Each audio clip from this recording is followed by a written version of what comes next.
Right. Student friends, good morning to all of you once again.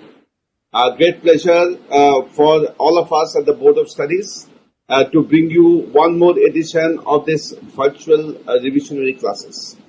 Over the period of more than 20 days now, we have had, teachers who have been teaching you with patience, teachers who have been taking your questions, teachers who are trying to clarify the concept, trying to take your, wherever you could not understand things well, the teachers have tried their best to make you understand.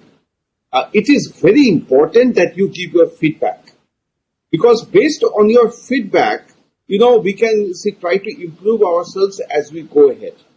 So please give your feedback. That is very, very important. And also note that, for this is a message which we would like you to spread amongst your friends.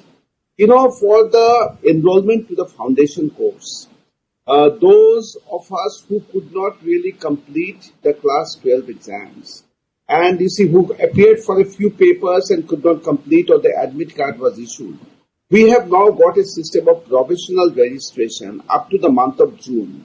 And if you register, you can register yourself provisionally, and then you can appear for the November or November exam of foundation. So please spread this word that you can now register yourself provisionally for the course, even if you have not appeared for the full exam. So this is very important. You must have noted that in class after class, our council members have been telling us about conceptual clarity. They have been telling us about passion. They have been telling us about studying hard. They have been telling us about planning. I hope that all of you have heard those voices, and that you are going to, implement them. Because if you are going to implement them, then in that case, success is just at your doorstep. But today, I do not want to give a long lecture, because it is my great pleasure to have with us our council colleague, Sri Hansraj Chugh, who is based out of Delhi. Chugh Saab is a first-time council member. He's come to the council about 1.5 years back. But over a period of time, those of us who are there in the council for a longer period have noted his enthusiasm, he's noted his commitment towards the well-being of the profession and towards the well-being of the students.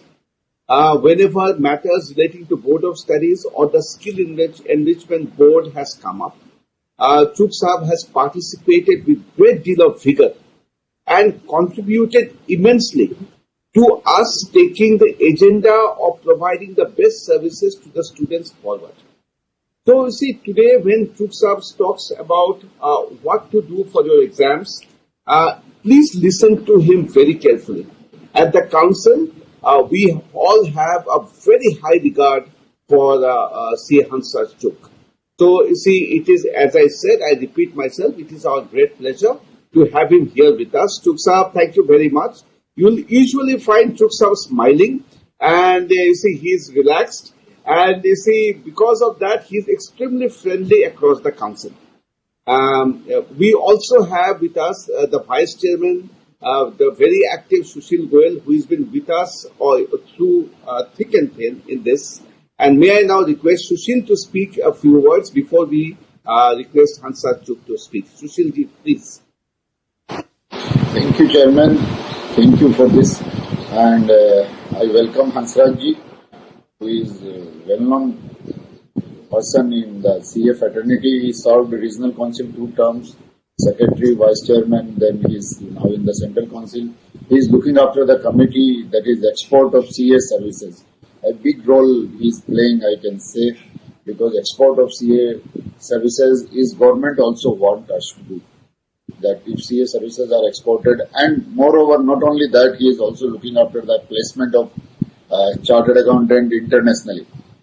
So, thank you, Chugh Saab. And most important, that I forgot to mention, that is vice chairman of member in industries, and that committee will take care of almost, I can say, 65% of members. Our members 65%, or if you talk about the young members, they are 90% in the industries only. So he is taking care larger part of the members. Thank you, Chuk for being here so early, because if you are in Delhi, 7 o'clock is the early time. We are in Calcutta, it is little bit comfortable because sun rises before 5 o'clock in Calcutta.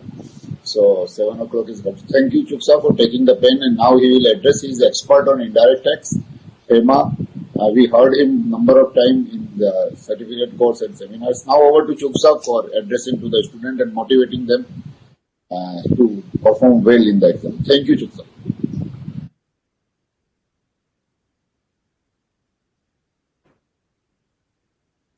Thank you, my dear Devashish Bhai, my chairman of the Board of Study, and Sushil Bhai as a vice chairman of the Board of Study, and the faculty of the day, and the whole of the team under this great program is being started, the team at the Board of Study.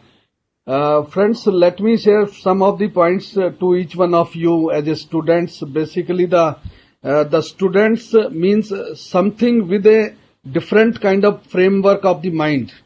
It carries some of the qualities which otherwise is been expected. There are 5 fundamental things which we all know कि जो एक हम लोग जब बचपन में होते थे या कम उम्र में होते थे, एक कहावत थी कि भाई जो हमारा एक छात्र है, छात्र की क्या 5 जो है जो उसकी क्वालिटी होनी चाहिए वो सबको मालूम है. लेकिन now we are a student of that, not of that standard. Now we are a student of the professional institution. Now things has to be beyond it, and there are certain management principle which speaks about the managing. Managing means managing by oneself, managing the things whatsoever is being expected from you. You all are a definitely part and parcel of the great institution, though you are in the very first leg of this institution, because you have to go a long way and prove your skill. Yes, you are really want to be a true professional.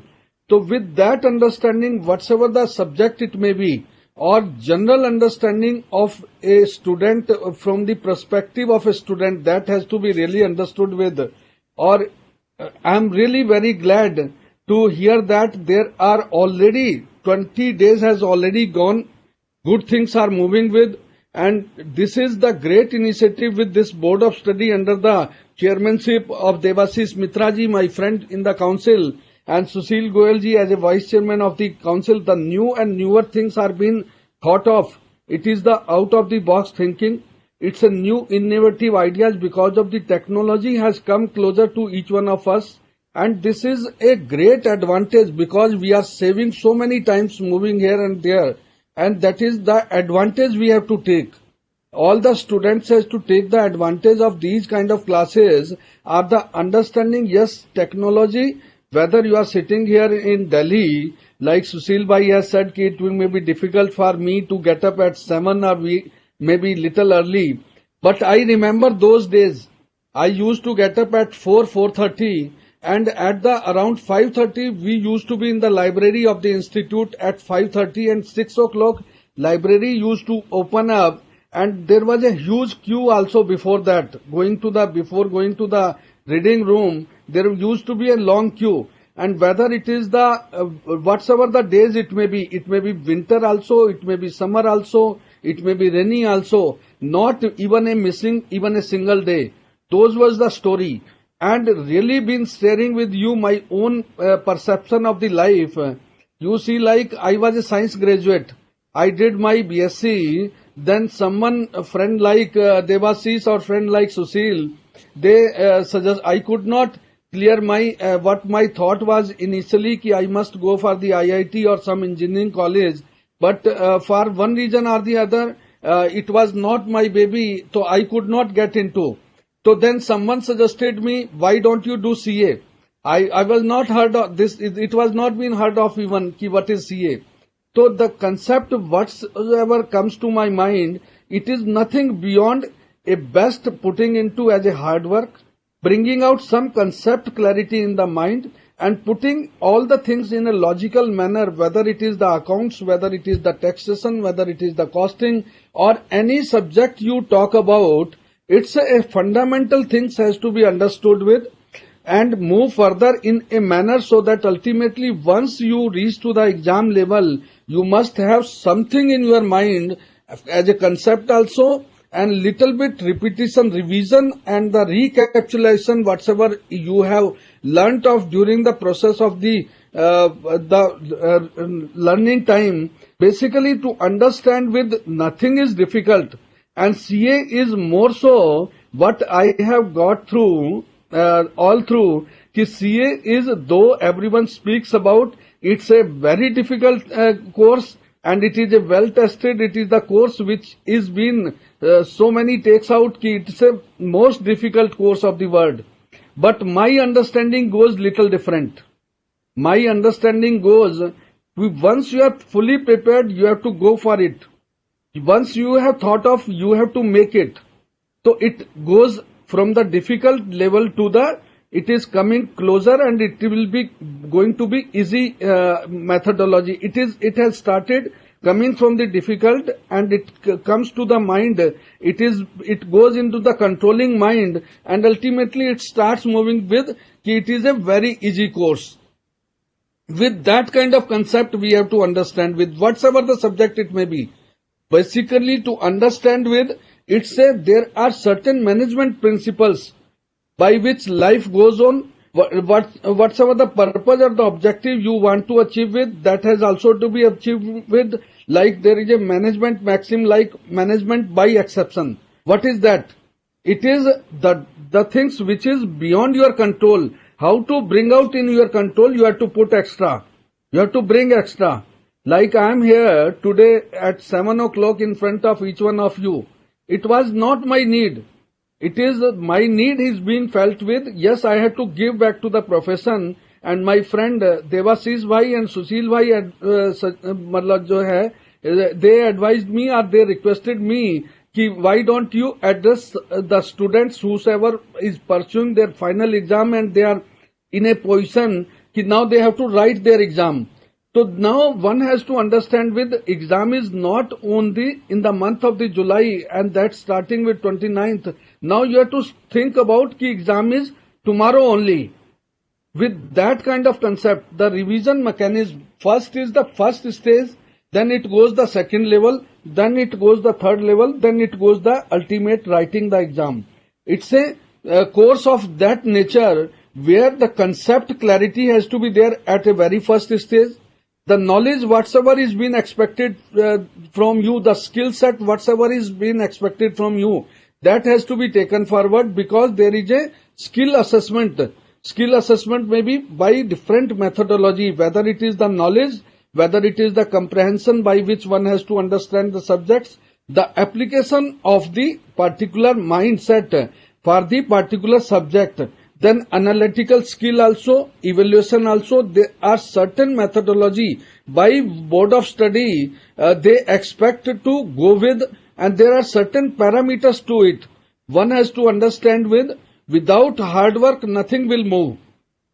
I can just share with you, I was, see, like me being a science student, no one expected me ki how I'll be performing with and how in my article time, in my colleague also, they were saying like, Hansraj ji आप कैसे जो है कितने साल में CA करोगे? मैंने कहा भाई what is the minimum time to do it? By everyone know कि it is in our time it used to be 3 years. Once you enter into the article shape, in the last 6 months you were supposed to go through the final exam, and then definitely you can pass it. And if it is there, so within 3 years you are a qualified chartered accountant. I also with the same confidence, though I was not aware of anything related with the debit credit, anything related with the taxation, anything related with the costing, anything related with the SADP or OR or anything related with any of the subjects except one. The subject known to was my mathematics or the statistics which used to be there in the intermediate. First I thought of let me have there was a subject in the intermediate called on this organization management and the something related with the management. The first concept came in कि first manage yourself. Manage yourself whatsoever the manner you want to be yourself. So where once you have put your target around you, so now you have to go in a manner back. Then now you have to go backward. The once your target is there, you have to write your exam and you have to make it. So then calculate backward, subject wise also, otherwise also. There is a naturally concept of the subject. You have to write an exam. Like I have written the this accounts direct final. I have written accounts. So though I got 88 marks. 88 in our time. How difficult it used to be. And being a science student, so you can see like in my direct X I got 82 marks. It is not charismatic things. It is the planning which plays the very best role. Then execution of that planning. I would like to share with all the students, first one must plan ki how difficult the subject is, how to cope with, what the concept is there, whatsoever the methodology it is there, because it is the need of the hour. We are in a dynamic world. We understand we all are in a competitive environment. It is not like if 100 students are appearing for the exam, 100 will pass.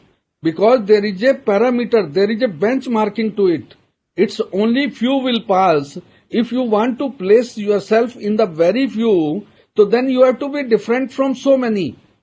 To be different from so many, you have to be logical. Your thought process has to be some out of the box. There must be a clarity. There must be a sincerity in your efforts. There must be something which are different from the others. Your own performance appraisal, your own marks weightage to be looked into. There are the certain parameters by which board of study draw every subject to be taken care of. Whether it is the definitely there is a percentage wise, whether if there is a subject which is been divided into the different category, like there is a subject like you may be learning on strategic cost management and performance appraisal. If we talk about there are 3 chapters to it. If you divide into the different chapters, what it is? Strategic cost management and decision making. And there is a certain percentage mark to it, aligned to it. Certain percentage which are integrated with it. Now you have to go accordingly. It is not like you learn the other subject different, and definitely suppose performance appraisal and control. And there are the certain case study cases also covering the course concepts also. So with these kind of basically objective and the purpose has to be first understood. Your plan has to be go accordingly. Your execution and the efforts must be accordingly. It must be the matching. Matching concept is definitely the way one has to, suppose you have a timeline, you have a 6 months to prepare for the final exam. So there are certain subjects, there are 8 subjects to it. So you have to divide everything to manage yourself. Managing oneself is the first concept. Moving towards the goal is the another concept.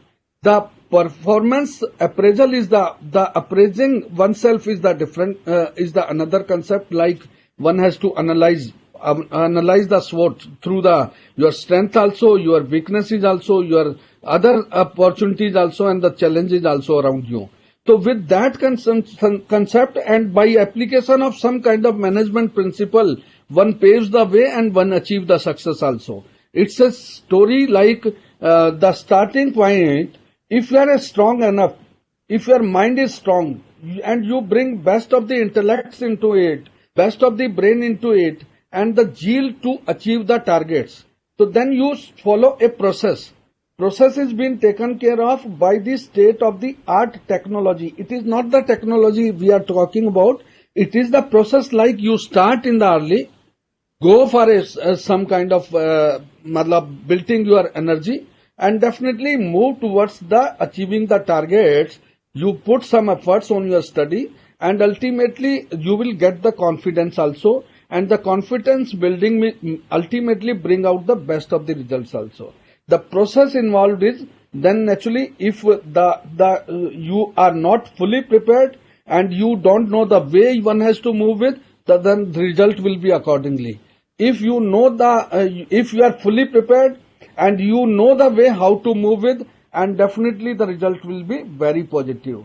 So these kind of understanding must be there in the minds of the each and every students, and nothing is difficult.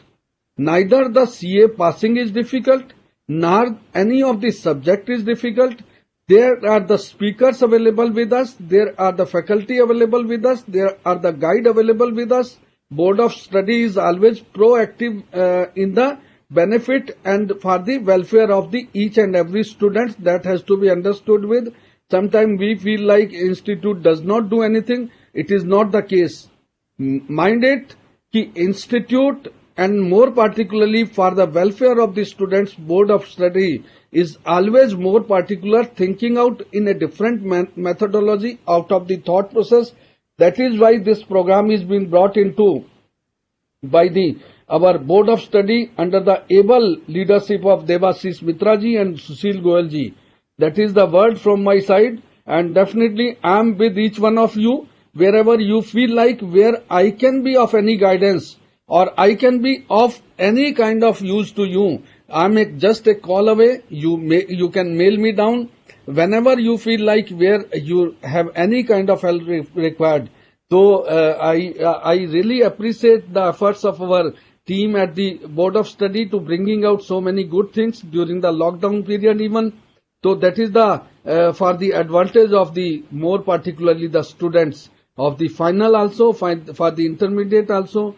With these words, I am very grateful and thankful to Devasis Bhai, Sushil Bhai, those who have invited me here to share some of the thought with the students in the very early morning. Though you see like today, after a long time, this 7 o'clock has came to me on the way. Otherwise, normally I get up late. Now we have shifted our time. We normally go in the late till 2 o'clock or 3 o'clock, and normally in the morning we get up at 8 o'clock. But today I'm fortunate enough at the call of Devasis ji and Sushil ji, I am there with each one of you in the early morning. Thank you all. Thank you for the patience hearing. Thank you all my brothers at the Board of Study. Thank you to the Meena ji, the faculty and the teacher of the day, Devasis Bhai or Sushil Bhai, for special thanks. Thank you, friends. Over to Devasis. Thank you very much. Thank you very much, sir. Thank you for having shared your positive thoughts in the early morning. I'm sure the students will benefit, and positive thoughts in the morning is a great way to start a day. And now we are going to the revisionary classes proper. May I now request Meena ji to take over. Meena ji, please. Thank you, sir. Thank you, sir.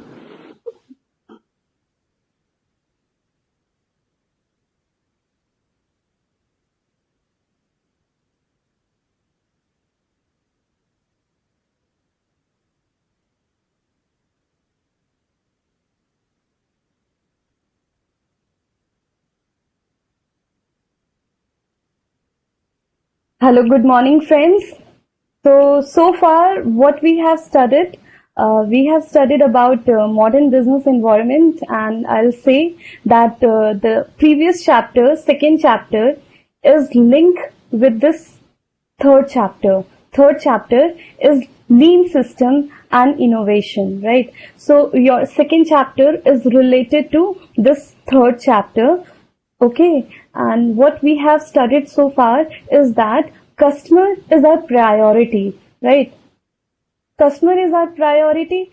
So for keeping our customer happy, we should keep our product or services, quality of our product and services good.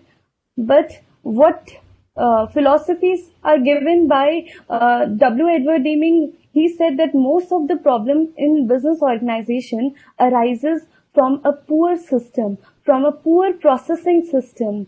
Okay, and few of the problem arises from poor workforce. It was mentioned there that 85% of the problem in any business organization arises from poor working system, poor processing system, while only 15% quality problem arises in any business organization because of worker.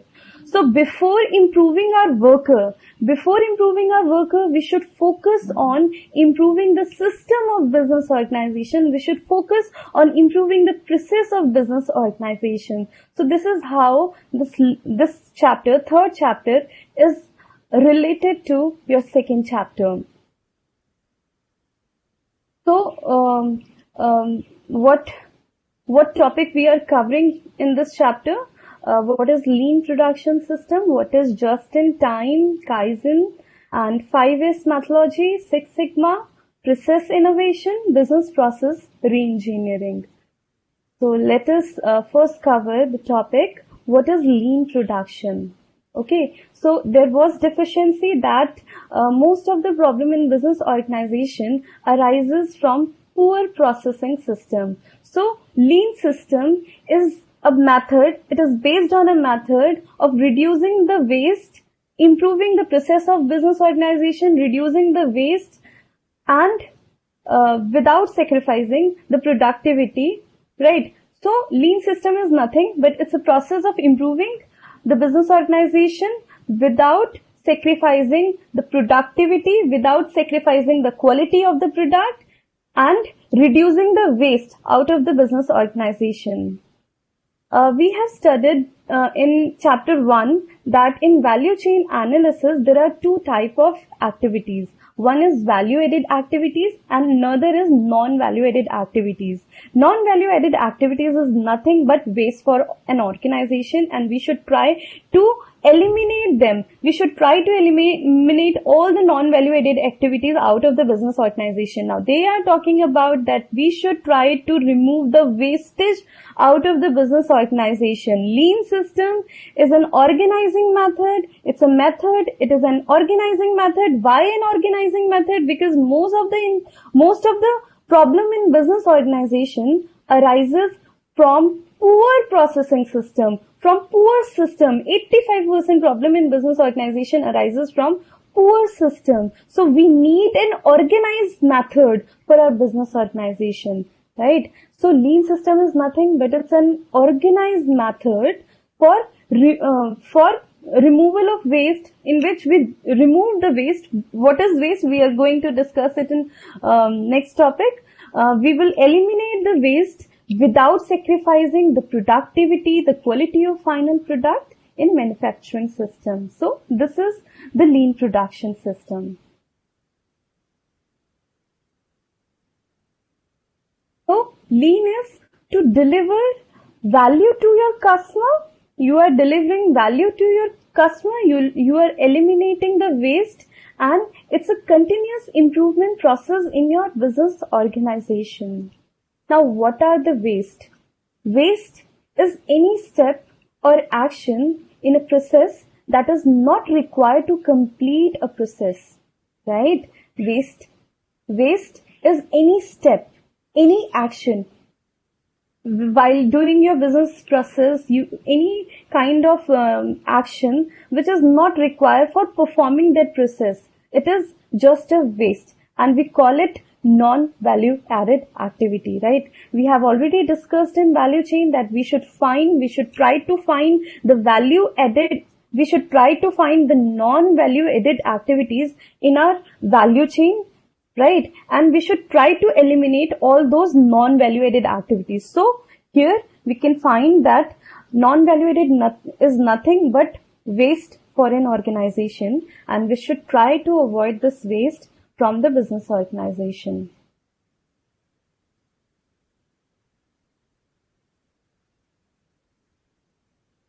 So there are 7 types of wastage which we are going to discuss.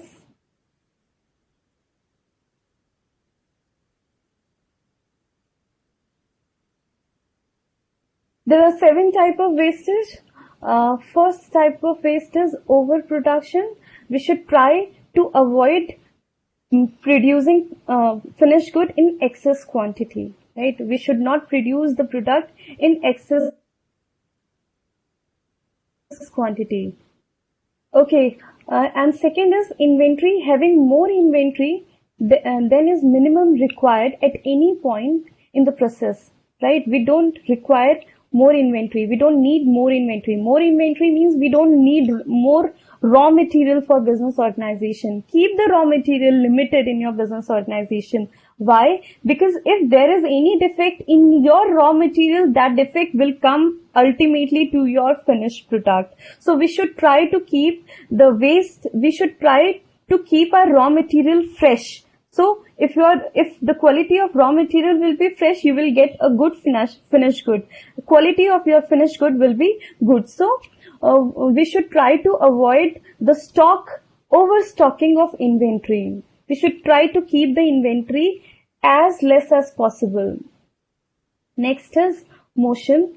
People or equipment moving or walking more than required in an organization for performance of their work should be avoided. Why? Because if the worker is moving unnecessary in your organization, not for performing any task of organization, in that case worker is doing nothing but just wasting his time. And if the worker is wasting his time, other resources which we have implemented on the workers, that resources will also go waste. So we should avoid the movement of people as well as equipment, machines in your organization. Unnecessary movement of people, unnecessary movement of machines or equipment should be avoided, because unnecessary movement will result in waste. Next is transportation. Moving product and such movement not actually required to perform a process. So not just the people, not just the machine, we should also try to stop unnecessary movement of the product in business organization. So if you observe this, they are just focusing on how to improve the process, how to improve the manufacturing process in your business organization. They are asking you to avoid unnecessary movement of people in your business organization. They are asking you to avoid unnecessary movement of machine in your business organization. They are asking you to avoid unnecessary movement of product in your business organization. They are asking you to avoid overproduction of finished good in your business organization. They are asking you to avoid keeping the overstock of raw material in your business organization. They are nothing but just a waste, a non-value added activity. They are not adding any value to your finished good. They are not adding any value to your process. Okay, so we should try to avoid them. Next is try to avoid waiting. Waiting is also a waste, right? For example, you're working in different process in your organization, and for example, some workers or some machine is waiting for the material to come from another process, like you are working in process A, process B and process C. For example, you are working in process B and you are waiting for the material to come from the process A. Such type of waiting is also a waste, and we should try to avoid this waiting time also, because this waiting time will result in unnecessary uses of other resources, like you are using unnecessary resource on electricity, you're giving the rent of the place, right? So in order to avoid unnecessary uses of other resources, you should try to avoid the waiting time in any process in your business organization. Okay. Next is try to avoid rework from defect, right? This is what we have studied in total quality management, right? Total quality management. In total quality management, it was given that you should produce your product right the first time. You should produce your product right the first time. So don't produce defective product. Try to avoid defective product. Try to make the product quality product first time, every time, first time, right? And this is what total quality management said. Try to make the product quality product first time. Okay. And next is over processing. Try to eliminate all unnecessary work which you are doing for producing your finished good. And that means that try to avoid all other non-value added activities in your business organization which you think not relevant for your organization. Okay, so what is lean system?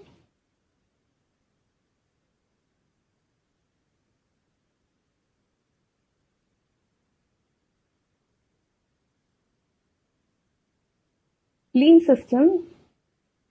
system is nothing but an organized method, because we know that most of the problem in business organization arises from poor system. So we should try to improve the system and process in our organization. We should try to organize the process and system, right? So lean is nothing but is a method to organize your business organization operation and help to remove all the wastage without sacrifice the quality of your product, without sacrifice the productivity. So this video is an example of lean manufacturing.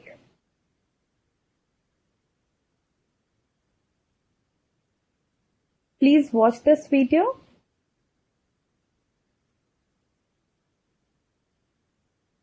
So lean emphasizes on importance of workflow through strategic operational procedure, minimizing the waste and being adaptable.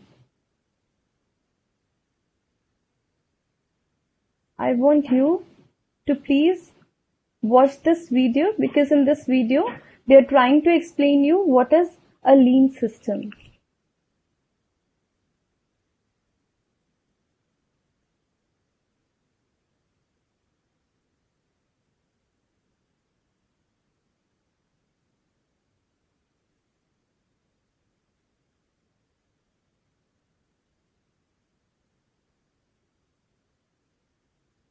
See how they are wasting their product while doing the process. There is problem in the process. Now they are improving their process by introducing lean system in their business organization, by delivering value from customer perspective, eliminating the waste and continuously improving the process of business organization. So now, as far as whatever they are doing, they are just wasting the resources of business organization. See how they are improving their process.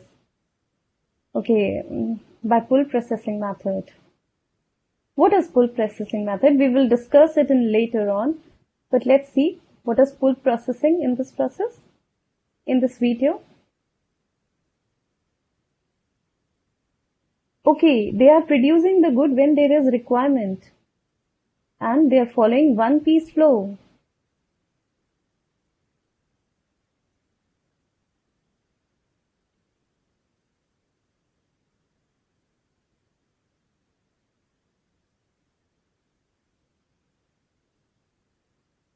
Tokta.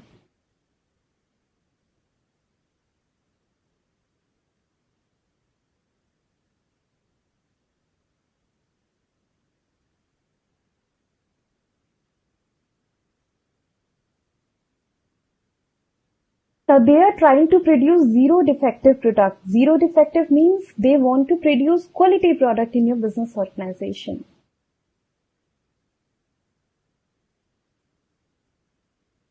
They want to make continuous improvement in business organization.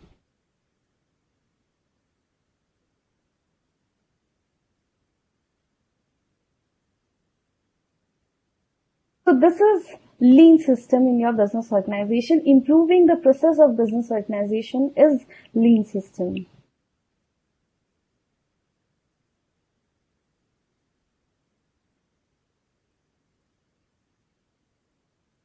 Okay, so the approach of implementing lean system in your business organization is to improve the process of business organization. Improve the process of business organization, removing the waste out of your business organization.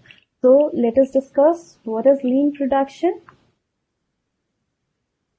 I will say that this lean production, I want to tell you a story about it, okay? This lean production system was first introduced in Toyota company in Japan right? And you all know that this we have discussed in previous chapter that W. Edward Deming, he was a professor in New York, America, and Americans sent them to Japan after Second World War. Okay, so when W. Edward Deming came to Japan and helped the people of Japan improving their productivity, their production. They introduced various philosophy to Japanese. Now, see how just using the philosophy they have improved so much. You know that Japan have the best technology in the world. Right, and this happened just after the Second World War when atom bomb falls in Hiroshima and Nagasaki. So there was destruction all around the Japan, and organization don't have resources to produce good quality product. Right, there was complete destruction in Japan, and Americans sent a philosopher, a lecturer, a professor, Dr. Edward Deming. Dr. Edward Deming was unrecognized in his own country, that is US, but when America sent him to Japan, W. Edward Deming gave some philosophy, and see how some philosophy changes the entire economy of the country, Japan, right? And entire technology of Japan. Now we know that Japan has the best technology in the world, right? So this lean system was introduced in Japan first time by Toyota company, right? And why they introduced? They introduced because they don't had resources. They don't had resources, and due to the lack of resources, they introduce all these concepts with the help of philosophy which was given by W. Edward Deming, right? So all these philosophy which we are going to study in this chapter was basically evolution after the Second World War, after a destruction happened in Japan, right? So lean production is nothing but it's a manufacturing we have already discussed what is lean production system. Lean production system was first introduced in Toyota, and many large companies in Japan are following this lean production system like General Motors, Toyota, right, and other companies also, right? Lean manufacturing involves shifting in traditional thinking from producing the goods in batch producing to producing the goods in queue. Right? Why this happened? Because they don't have resources after the Second World War. It was complete destruction. Toyota don't have resources. Other companies, other organizations don't have enough resources. They don't have enough space for storing the goods. They don't have enough space in their factories. So because of that, they introduced queue system from the batch system, right? They introduced just in time in their business organization. They improved the process of business organization, and the basis of this was the philosophy which was given by W. Edward Deming. Okay. Now, what are the characteristics of lean manufacturing? In lean manufacturing, you should try to have zero waiting time, because we know that waiting time is nothing but just a waste, right? Another characteristics of lean manufacturing is zero inventory. We should try to keep the inventory as less as possible. Next, characteristics of lean manufacturing system is using pull processing. You know what is pull processing? Produce the good only when there is requirement from the customer, right? So why they did this? Because they don't have resources. They only produce the product when there is requirement by the customer. They don't produce unnecessary product. Because they don't have place to store the finished good, right? So that is why this pull processing method was introduced by Toyota company. And continuous flow of production, right?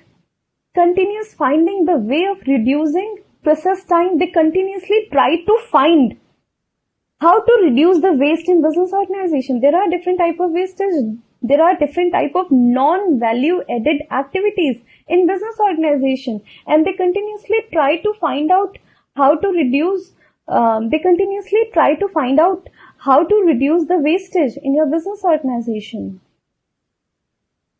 right?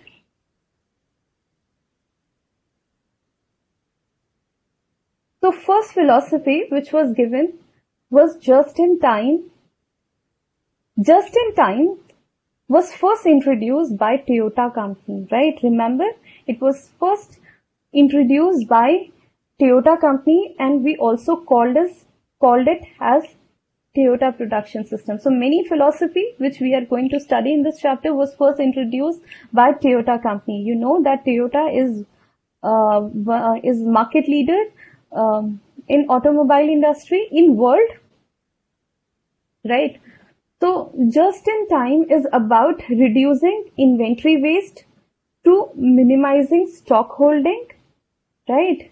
It's a process of production which involves reducing the stock, reducing the holding of raw material, right?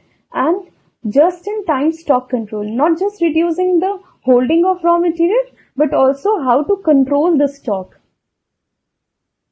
Just in time is a collection of ideas to streamline the production process activity to such extent so that all kind of wastage in your business organization like time, material and other kind of wastage which we have already discussed, all kind of wastage should be eliminated systematically, right? And drive the process of your business organization in a systematic way, right? So just in time is a system whose objective is to produce or to procure product or component as they are required by the customer or for use rather than accumulating stock, right? So this is what we have discussed, that we will produce our finished product only when there is requirement from customer rather than collecting the raw material so much and producing finished goods so much, right? So collecting the raw material so much, overstocking of raw material is nothing but just a waste.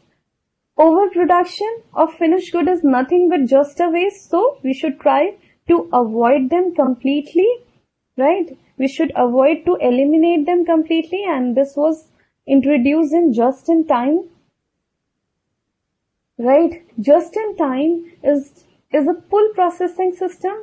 I have shown you this in a video, that what is pull processing method? You will produce the goods only when there is requirement from customer. Right, now what is just-in-time production system? Production system which is driven by demand for finished product, whereby each component on production line is produced only when needed in next stage, right? So just-in-time production is nothing but producing the goods only when there is requirement in next stage. And just-in-time purchase means purchase the raw material only when there is requirement in your business organization. So this just-in-time was introduced by Toyota company after Second World War in Japan, when then in the country they had limited resources and they want to use their resources as much as possible and try to avoid all kind of wastage in the business organization. Okay.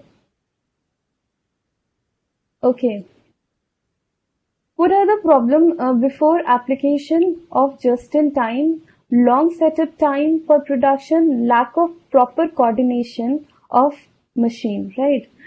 So before implementation of just-in-time, there was some problem, like you know that before production you need to set up the machines which you require for production. You need to set up everything before production.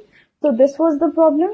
Setup, it will take time, setup time, and if you waste your time on setup, you will also waste other resources during that time, right?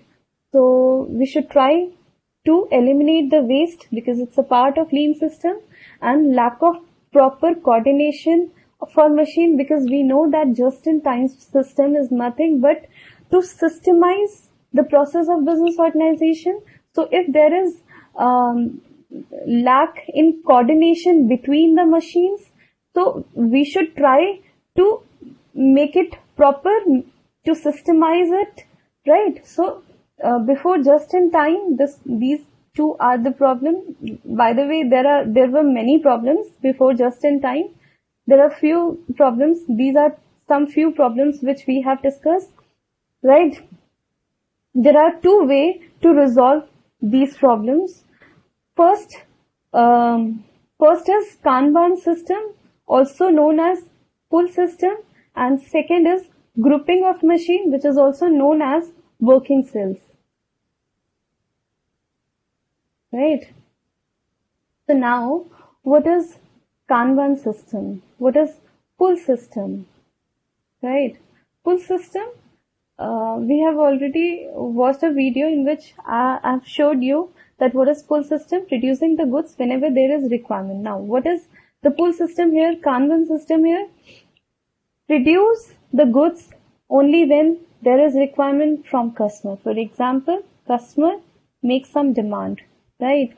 When customer makes some demand, you will go to the supplier and you will purchase the raw material required for the production for the demand made by your customer, right? Then you purchase the raw material and you send it to process A, right? And from process A, you send the product to process B, and then from process B to C, and then finally you send your product to customer. Now, in every process like process A, process B, process C, production happens when process C sent a notification card to process B. Means actually there are two type of, they categorize them in two type of machines, like upstream machines and downstream machines.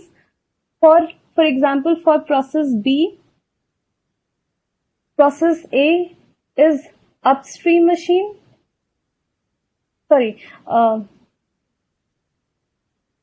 Process A is a downstream machine and process B is upstream machine.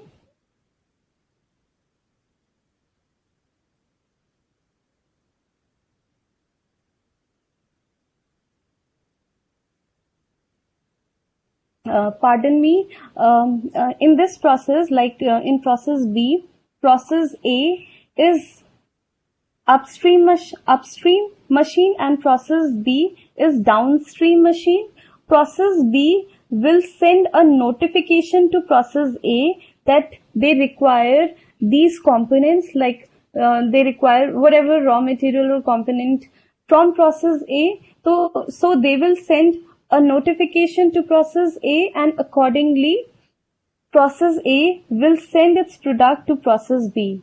Similarly, for process C, which is now next downstream machine, will send notification to next process, to process B, and accordingly the raw material will come and you will make the production. So accordingly this production happens in your business organization, right? And you produce the goods on the basis of full processing method, right? Why this happen? Why you want to produce your goods like this, right? In every process you produce goods only on the basis of notification which was sent by the downstream machine. Upstream machine, okay? You only do the production on the basis of notification you receive, right? Why you do this? Because you don't want to make over processing in any process. If you produce the goods if you do over processing in any of its process, like you are producing over work in progress goods in process B, and it will not going to consume in process C, then with time there are some chances that few of the work in progress material will get perish with time, right? So what you should do, you should try to keep your production only when there is requirement in next machine. You should produce a product only when there is requirement in next machine, right? So this is about full processing method, right? Now next is working cell method or grouping of machine. what we have studied that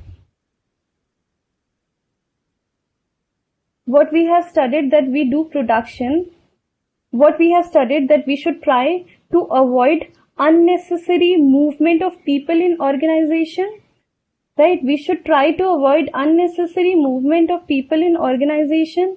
We should try to avoid unnecessary movement of machines in your organization. So, for avoiding unnecessary movement of people in organization, unnecessary movement of machine in your organization, what you do?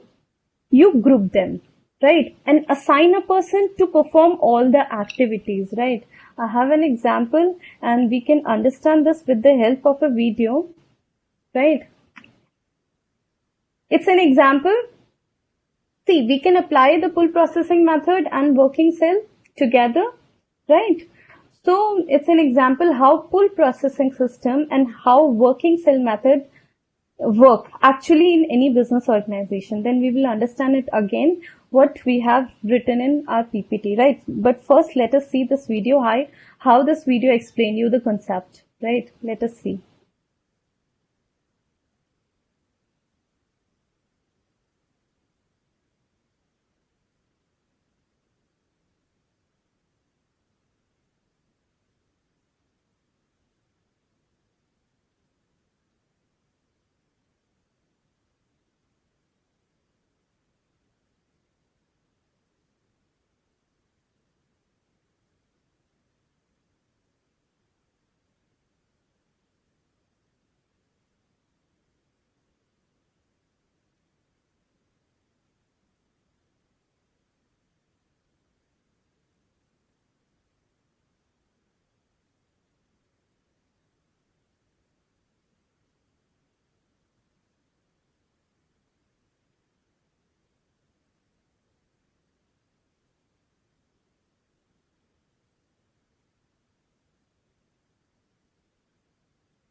Right, so you can see that this is a just-in-time production system. In this video, we have an example of just-in-time production system. These workers are working in a working cell, as well as these workers are working on cellular manufacturing. They are working on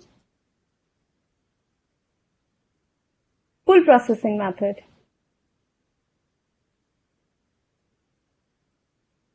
This is what actually happens in business organization. Each worker handles its own working cell. It might be possible that more than one worker can handle a cell, but generally they appoint a single worker to work on group of machines.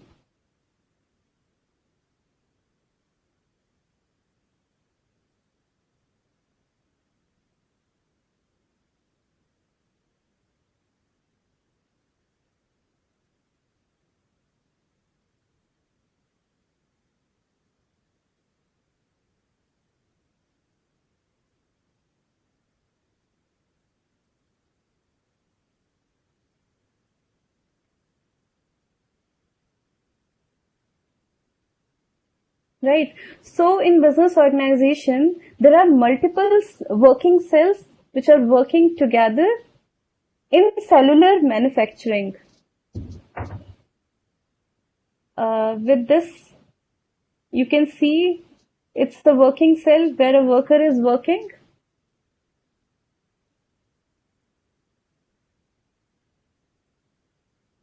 Now, this is an example of working cell. You can see how this lady is working in a cell. You can see how this lady is working in a cell. She is just putting the material from one machine to another machine. Means she is just putting material from upstream machine to downstream machine, right? See how she is working in a cell, right? And how she is putting a material from upstream to downstream, right? You can see how in every step in every machine, how she is putting a material from upstream to downstream, and how this system work in organization, actually in any organization, right? Watch this video carefully.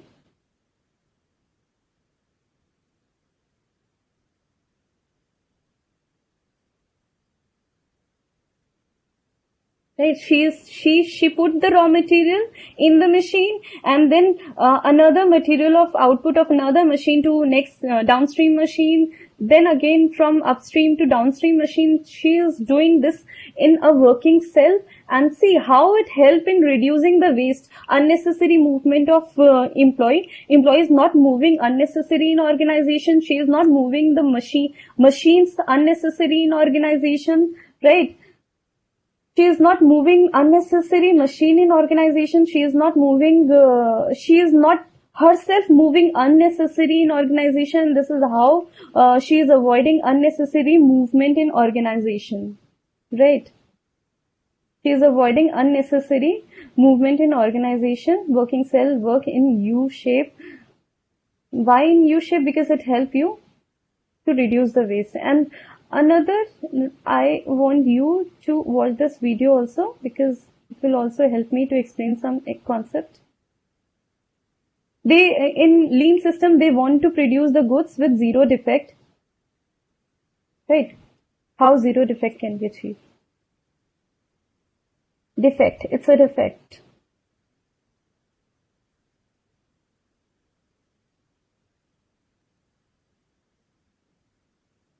See, if each worker is handling its own machine, its own process, he will identify the defect immediately and report it to the downstream machine. The worker will find the problem, the defects immediately, and it will inform the upstream machine which is sending the material to them, right? So this is how, if we assign the responsibility to every worker to do the work properly, to work on a proper machine, so what will it do? It will help us to find the defect immediately whenever the defect happen in organization. Right. So because every worker is looking at the material, looking at the process, at the machinery, so he can find out the defect immediately, and it will help us to maintain the quality in the product, right? So just in time will help you to see how every worker is working on the product, right? So this will help you not just to remove the wastage, unnecessary movement of employee, unnecessary movement of machines and other wastage. Not just that, it will help us to find the defective product immediately, right? It will help us to find the defect immediately.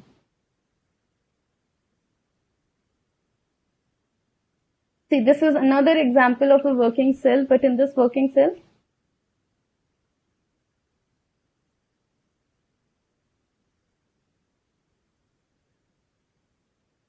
it's another example of working cell, but in this working cell, there are 4 people working together.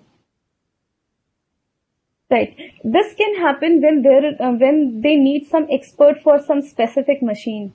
So this can also happen that in same working cell, more than 1 people can work if there is requirement of expert, right? Otherwise, 1 person will work in 1 working cell. See, if we assign the responsibility to each individual, how he will find the defect immediately, right? Try to, instead of producing goods in bulk,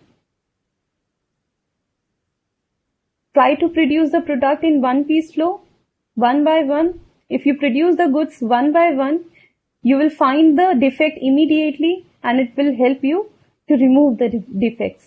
It will not just help you to remove the wastage, it will help you to remove the defects. See how just-in-time work, how this process work, how lean system work, how they achieve zero defective product.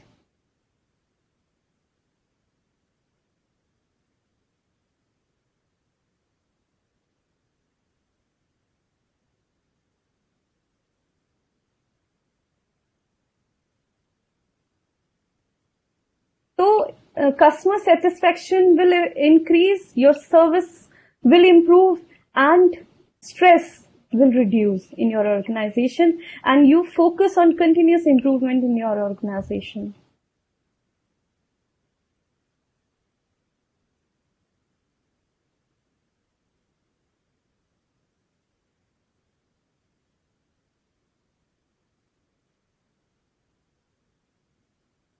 Right, so you should not do overstocking.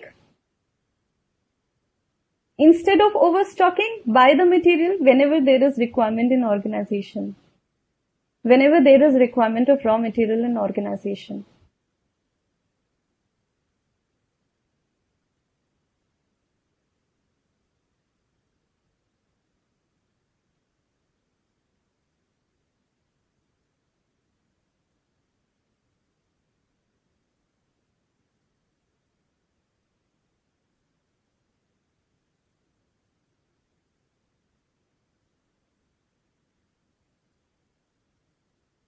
Okay. So I have query that ma'am, please explain upstream and downstream machine again. I'm explaining you again the same concept. Kanban card system. What is Kanban card and what is Kanban card and what is working cell? I think after watching these video, we will get a clear picture of about Kanban system and grouping of machines.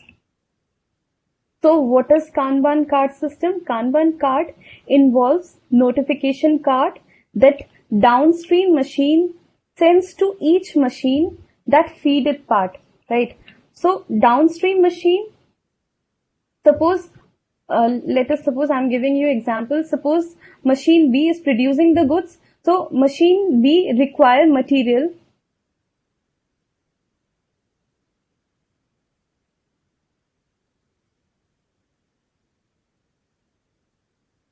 For example, machine B is producing a good, right? So machine B require material, raw material or input from machine A, right? So machine B is a downstream machine which require material from process A, which is a upstream machine.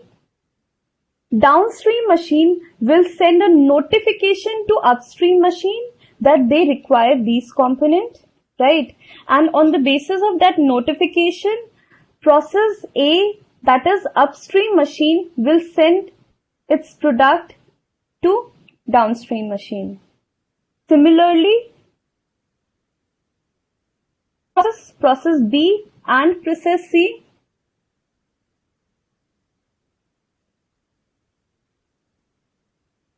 Similarly, for process B and process C is a downstream machine. Process B is an upstream machine. For this case, now process B become an upstream machine. Now process C has become downstream machine. Process C will send a notification to process B, and accordingly process B will send the material output of process B to process C, and production will start in process C, right? So this Kanban will start from the customer. Whenever customer require the product, customer will make the order, and accordingly order will go to process C. Process C will send its order to process B. Process B will send its notification card. Process C will send its notification card, its Kanban, to process B. Process B will send its Kanban or notification to process A. Process A will send its notification to supplier, and we will buy the raw material or material which is required for production in process A. Right. So in this way, this pull processing system work. Pull processing system means we will do the production only when there is requirement from the customer. So this process begins from the customer itself, right? So this is what a pull processing system is all about, right? This is all about pull processing system.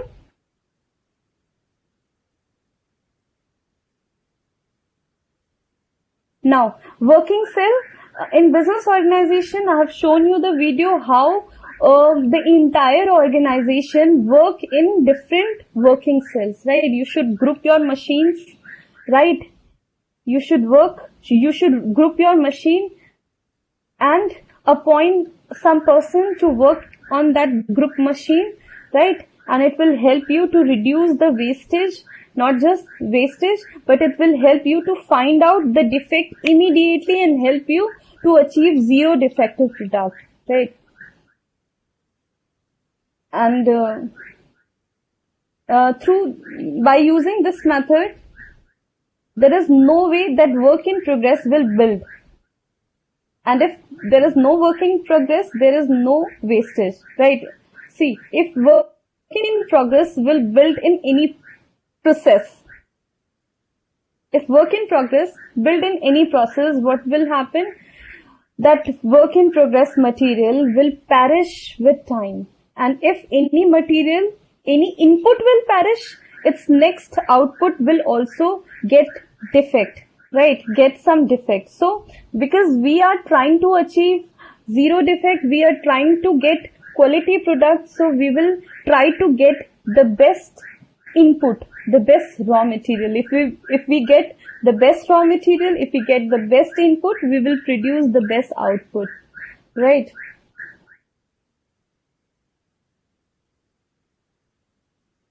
Okay. And these two systems, Kanban system and working cell, work together. They work together, right? And it will help us if we work with them together, right? Okay. Now, it is mentioned that with the help of just-in-time, business organization will manage to reduce all kind of wastage, right? And it was introduced by Toyota company when there was no resources, no enough resources after the Second World War, complete destruction, and they want to produce the goods. See how beautifully this concept was introduced, right? This concept was introduced because of lack of resources, right? Because they had lack of resources, they use their resources efficiently, right? So, just in time production system, they try to avoid overproduction, right? By introducing a grouping of cell and Kanban system, they try to avoid overproduction. They produce the goods only when there is requirement by the customer, right? They avoid unnecessary stock of the raw material. They purchase the raw material only when there is requirement, right? They avoid unnecessary movement of people by grouping of machines, and they avoid unnecessary movement of people. They avoid unnecessary movement of machines in business organization, right? They avoid the waiting. How waiting is avoided? By Kanban system, they avoid the waiting because they are working only when there is requirement of material in downstream machine, right? They send the material, they purchase the material from supplier, and then they send to downstream machine only when there is requirement. So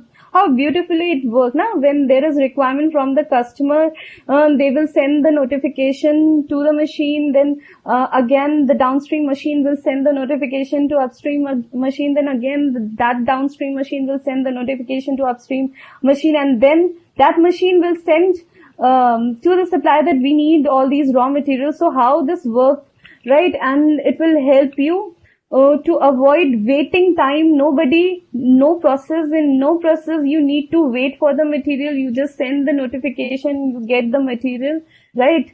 So how beautifully it works, see, right?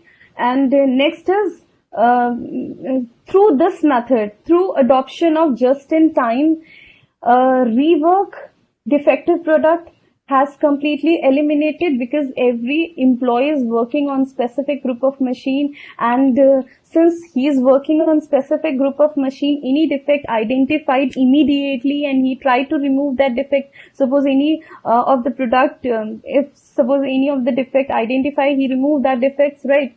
So you get the right product first time, every time, right? You get the right product in every process of business organization, like process A, process B, process C. In every process, you get the right product at right time, right? And this was the philosophy of total quality management, which was used in Toyota production system, in just-in-time system, right? In lean system, right? And they avoid unnecessary over-processing, unnecessary work. They eliminate all non-value-added activities, right? Okay. Please keep sending me your queries as well, because I'm also looking at your queries. Okay, so if the concept is not clear, please send me the queries also. Okay, now the Kanban system and machine cell system work together, which we have observed in the video which I have shown you, right? They are not mutually exclusive, they work together, right? By doing so, company can achieve extremely low product defect, right? They eliminate the wastage, they eliminate the defect in the organization, they identify the defect immediately in business organization, so there is extremely low wastage, right? No working in progress of inventory, right? Hence company will manage to reduce the cost. So see how they manage to reduce the cost, right? So if I'll say, I want to tell you one thing, that Toyota company is a cost leader in entire world in automobile industry, right? Toyota company is not just producing high quality of product, right? They are producing high quality of automobiles. They are not just producing high quality of automobiles, but they are also producing these automobiles at least price. Why in least price? You are getting them at least selling price because they are producing it at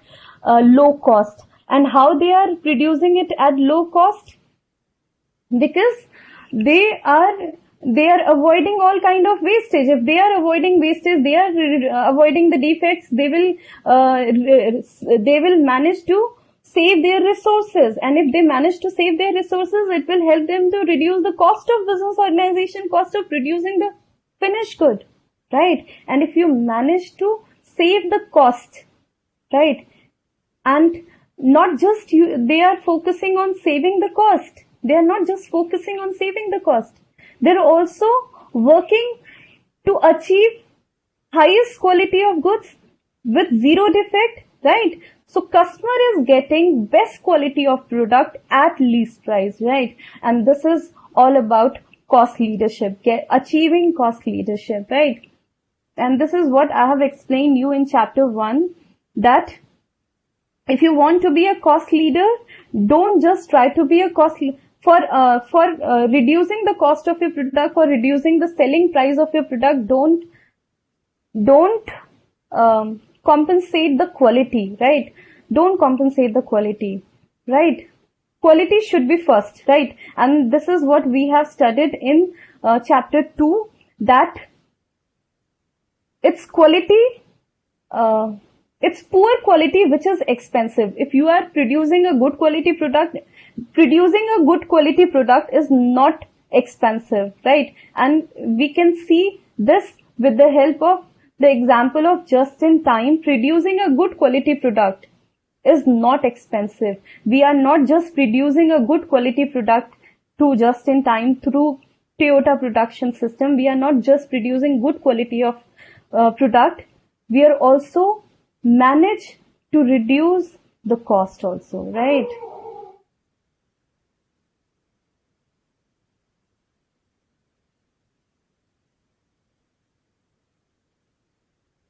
Okay, so just in time system aims at meeting customer demand in timely manner, right? Meet the customer demand on time, right? It's not that if they are working on full processing system, they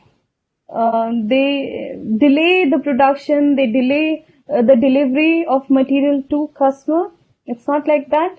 In just in time, also focus on delivering the product to the customer on time, providing them high quality of product, providing the product at least possible cost, right? So this is all about just in time, which actually achieved first by Toyota company in Japan after Second World War, after destruction done by atomic bomb in Hiroshima and Nagasaki, right? And by using the philosophy which was given by W. Edward Deming, right? By the way, there were also some other philosophers like Dr. Joseph M. Jurin, right?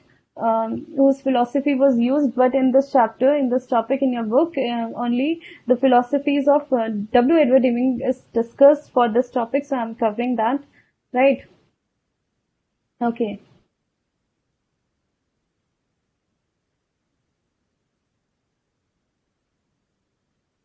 I have a query. After introduction of just-in-time, after grouping of cell, and after implementation of Kanban card system, what problem can be eliminated? Long setup time for production system because you are working continuously, right? And lack of proper coordination between the machines because you have regularized, you have made your system, you have made your process very systematically, right? And you are producing the goods in systematic way, right? Okay.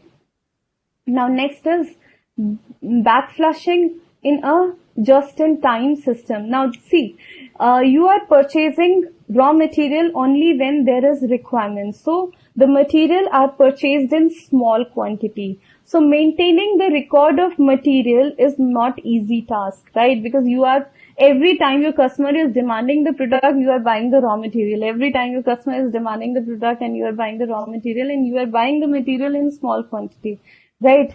So keeping the record of material is not an easy task, and that's why backflushing is introduced. This is a method which is required to maintain the record of material in organization, right? Now, what is Kaizen costing? I had a query in previous session. A student asked me that W. Edward Deming apply continuous improvement in its Deming cycle. In PDCA cycle, W. Edward Deming apply continuous improvement, right? And he asked me, ma'am, please tell me what is the difference between the continuous improvement which was applied in PDCA cycle and the continuous improvement which we are going to study in Kaizen costing. So let me tell you all that Kaizen costing was also introduced first in Toyota company. In Toyota production system, in Toyota company, first time Kaizen costing was introduced, right? And again, this Kaizen costing philosophy is based on W. Edward Deming philosophy. This Kaizen costing philosophy was introduced by Toyota company by adopting the philosophy which was given by W. Edward Deming PDCA cycle. So we are using the same philosophy which was introduced by W. Edward Deming, in which he proposed that we should continuously improve our business organization, right? Okay, so what does it mean? What is Kaizen costing? Kai means change, Zen means good or better. So Kaizen is a Japanese word, and in Japanese language, Kai means change and Zen means good, better. Right? So Kaizen means continuous improvement, and everyone in business organization should involve in continuous improvement every day, everywhere in business organization. Right? Okay. Now, little by little, a little become a lot, right? This is what a Kaizen costing concept is, right? In Toyota system organization, not just they implement just in time, they also implement Kaizen costing. Kaizen costing means explore every opportunity to find out reducing the cost, right? Find every opportunity, explore every opportunity to reduce the cost over time, right? So, in this case, changes are very small, right? incremental changes are very small, right? And it take place over period, right? And over the period, these small changes have a big impact on business organization, right? So it is said that little by little, a little become a lot. You are making small incremental changes in your business organization continuously in your business organization by involving everyone, every employee, everyone in your business organization. You are trying to find the opportunity to improve every day, everywhere in your organization, in every process, every system, every activity. You try to find out opportunity to improve, right? And might be these changes are small, might be these changes are little, but yes, these little small changes one day will have a big impact on organization. And this is all about Kaizen costing, right? See how they are just improving, just making small improvement in organization. See, with the help of this diagram.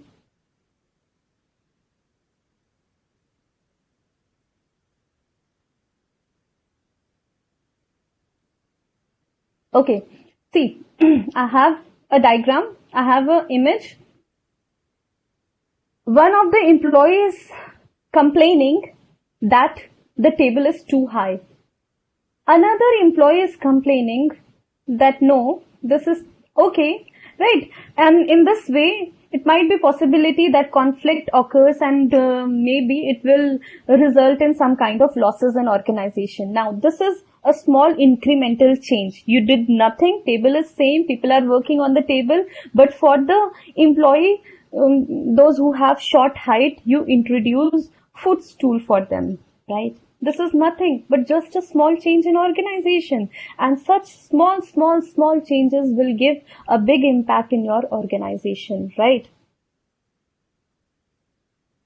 Right. Small incremental change made for improving productivity and minimizing waste will result in significant improvement in your business organization, right? See how small change have big impact, right? See, earlier what happened, our worker is holding so much burden on him, and what you do, you just introduce some wheels on wheel flow, and how easily you are eliminating the work on employee, how you are reducing the workload of your employee. These are just small changes you made in your organization, and one day these small changes have big impact on your organization. So Kaizen is nothing, small changes, continuous small changes in your business organization, right? Right. The cost reduction resulting from Kaizen are much smaller, right? So whatever improvement we do in Kaizen costing, the cost reduction will be small, right? Than those which we will achieve through value engineering, but yes, they're worth it, right? They're worth it, right?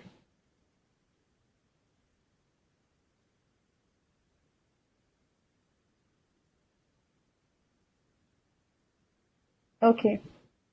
Now, the next topic, 5S methodology, right? What is this 5S methodology? 5S is the name of workplace organization method that uses list of 5 Japanese word, right?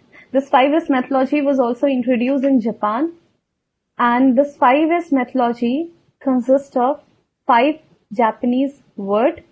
Conversion of it in English language is set in order, shine, standardize, sustain, sort, right? And in Japanese language, it is mentioned that these 5 words are this. Okay, so let us understand what is 5S methodology. First, sort. Sort, remove from the workplace what you do not need, right? And keep what you need, right? So you did nothing. First step, what do you do? Remove everything, every item from your business. required for the production of finished good, right?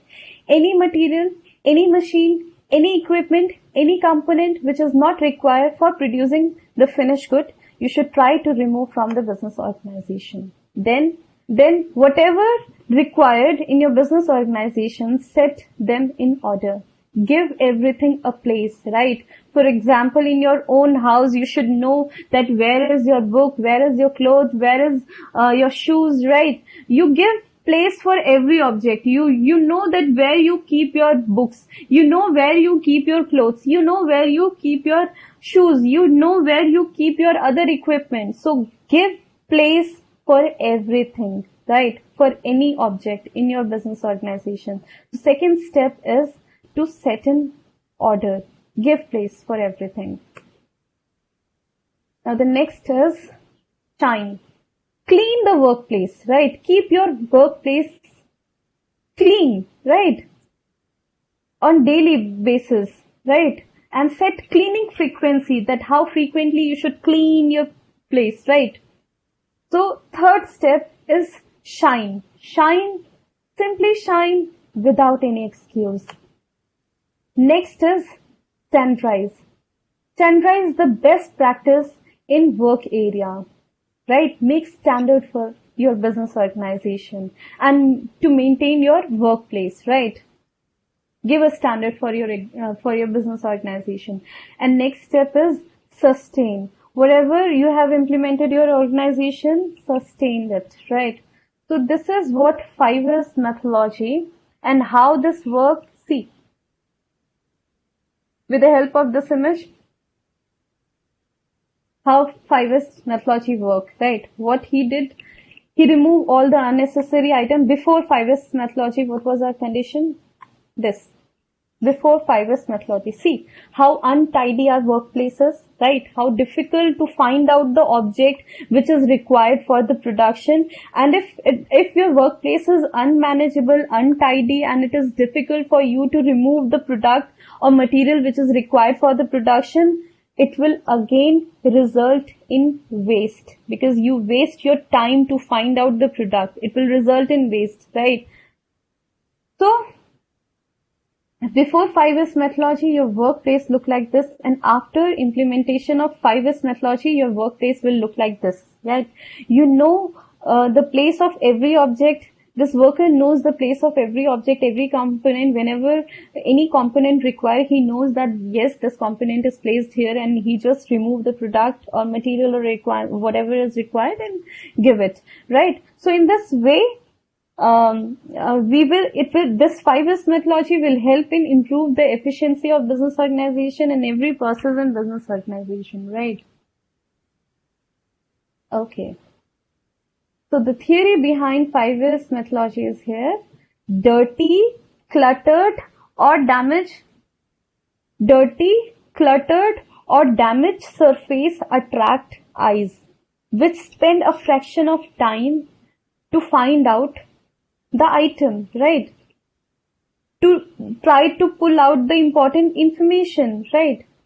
Sometimes old equipment hide your new equipment, right? And you waste your time to find out the material or whatever is required, and this will result in waste and nothing. And if you waste the time of the people, you are wasting other resources of your organization. So through the help of 5S methodology, we are trying to improve the process of business organization. We are trying to improve the system of organization. See how beautifully this 5S methodology works.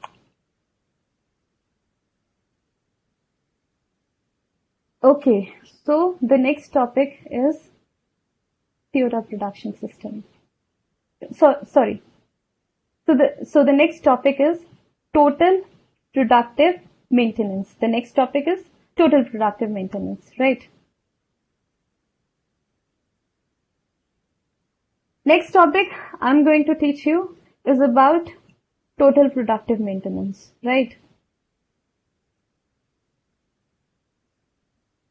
Total productive maintenance helps in keeping all equipment in top working conditions so as to avoid breakdown and delay in manufacturing, right? So this total productive maintenance works for all equipment in your business organization, to keep the equipment in top working condition, to avoid any breakdowns, right? To avoid any delay in manufacturing process. See, what we have done, we have improved the process, we have improved the system of organization. Now we are trying to improve the machinery, right, of business organization. We are trying to improve the equipments. Sorry, we are trying to improve the equipment of our business organization. Right, so Toyota production maintenance is done through machine, equipment, process and employee that add the value in business organization, right? So to add value in your business organization, with the help of machines, equipment, process and employee, you are doing total productive maintenance, right? Okay, T stand for total, P stand for productive, M stand for maintenance, and total means total efficiency is required, total life cycle of production is required, total manpower coverage is required, right? And productive means you should productively maximize zero accident in your organization, zero defects, zero breakdown. So see, your machine will stop work. What will happen? It will again result in losses in your organization. So you should try to avoid accident, right? You should try to avoid breakdowns and you should try to avoid defect in your organization, right? Next is maintenance. Maintenance cover life cycle of production system, individual process, right? Plants, production management system. So it include all these things, and I'll explain it all in detail in next slide. Okay, I'll explain this all to all of you, right, in detail. Okay, so this total productive maintenance, the base of this total productive maintenance is 5S methodology, right? And the goal of total productive maintenance is to get zero defect, zero breakdown and zero accident. And there are 8 pillars for the success of total productive maintenance, right? These are 8 pillars and we will discuss it in detail. Okay, so I have this video and we will discuss it in detail, right?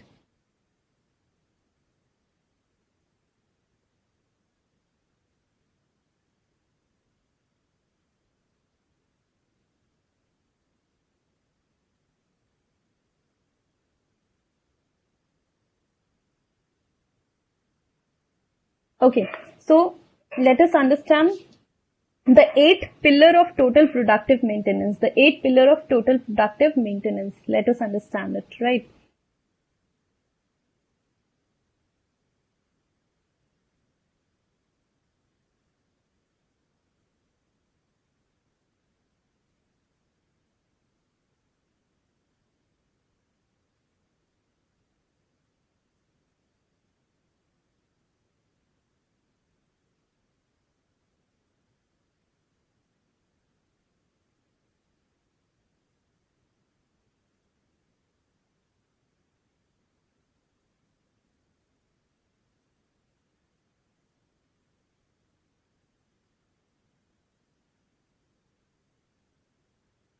So the strategy focuses on 8 pillars of success with 5S strategy as foundation. So 5S strategy, 5S methodology is the foundation of total productive maintenance.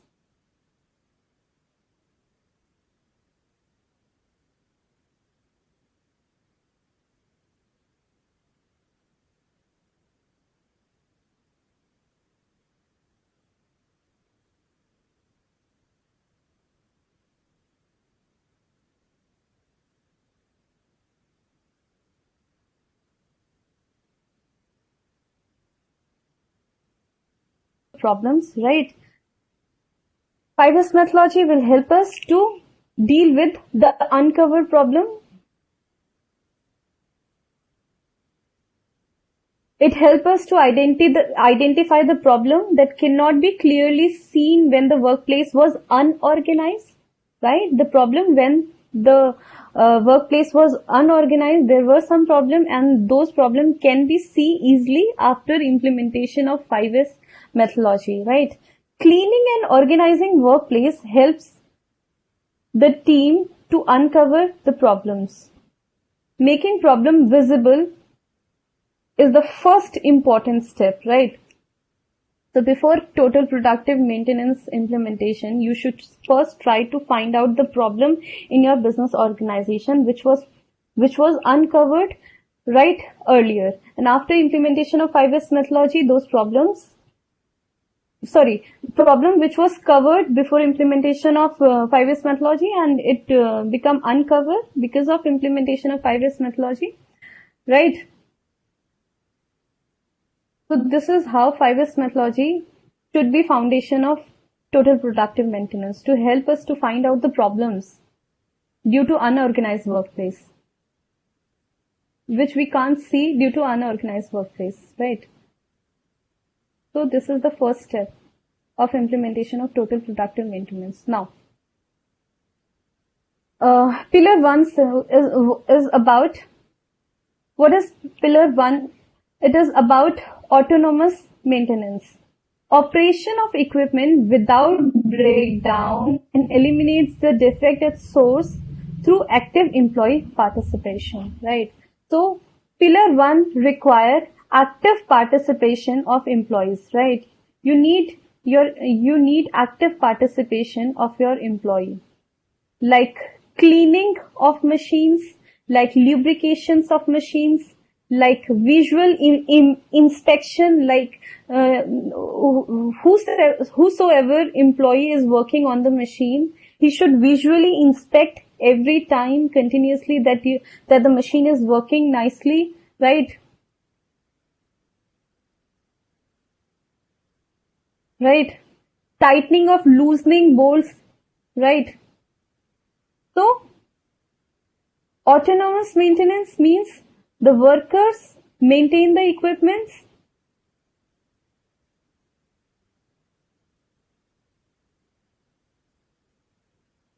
employee took active participation, see, with the help of this diagram, employee took active participation for eliminating the breakdown of machines, right, for eliminating the defects of machines, right, so that our machine can work properly in organization. Okay.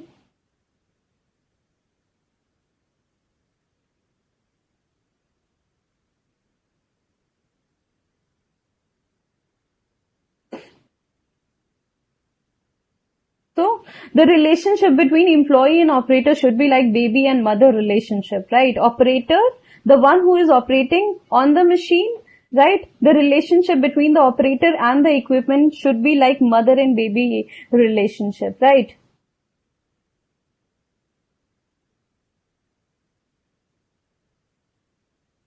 Right? And keep on checking the problems in your machines, right? So this is about autonomous maintenance. Now the next step is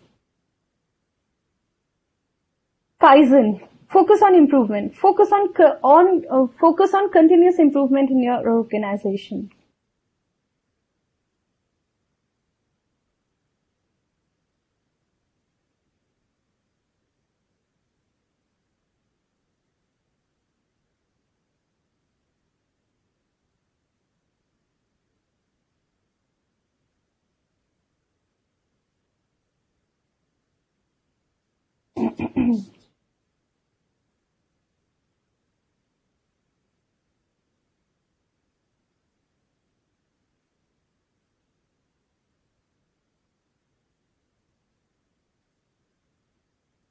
So, total productive maintenance, second pillar of total productive maintenance is Kaizen, focus on continuous improvement, right? And it involves continuous improvement in your business organization, minor small changes in your business organization, and focus on reducing the losses in your business organization to make your workplace efficient, right? For this, you use the technique like Kaizen register, Kaizen summary sheet, YY analysis, summary of losses.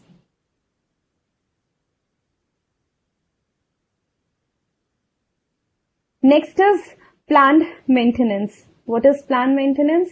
This is a proper maintenance system adopted for improvement in reliability and maintainability of equipment. It aims to have zero breakdown and optimum maintenance cost, right? So in planned maintenance, we try preventive maintenance, we try breakdown maintenance, we try corrective maintenance, and we try maintenance prevention, right?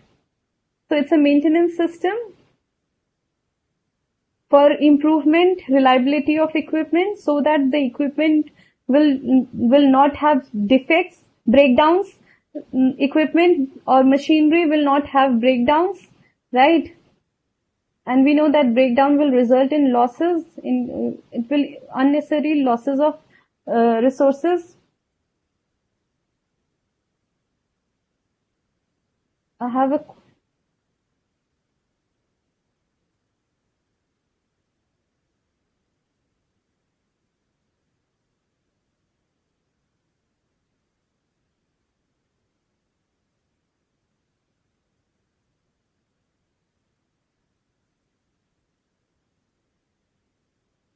YY, I have a query that what is YY analysis? YY analysis is asking various questions to find out the root causes of the problem.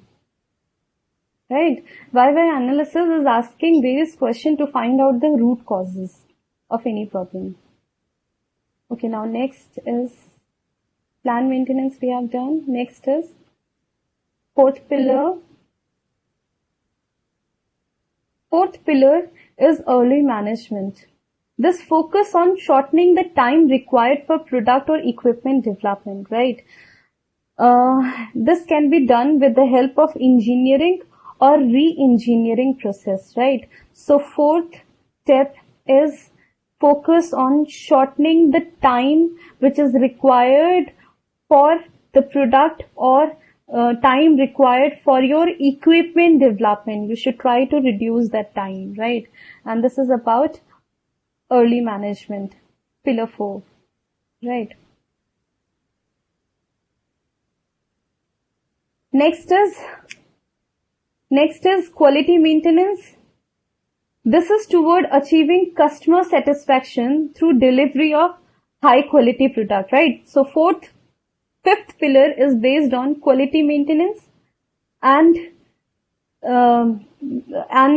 meaning of this pillar is about achieving customer satisfaction through quality product. And for this, what we do root cause analysis. We try to find out the root causes of the problem, right? And we do customer data analysis, right, for satisfying our customer and delivering them high quality product. We do customer data analysis.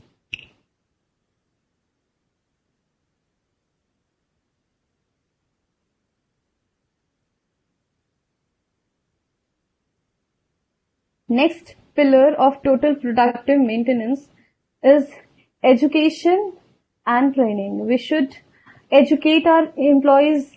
We should educate everyone and train everyone, those who are working in our organization, right? It aims to improve the knowledge and skills and enhance morale of employees, right? Employees. For this, what we can do, we can implement training calendar, policies for education, training, on-site training, right? Okay. Next is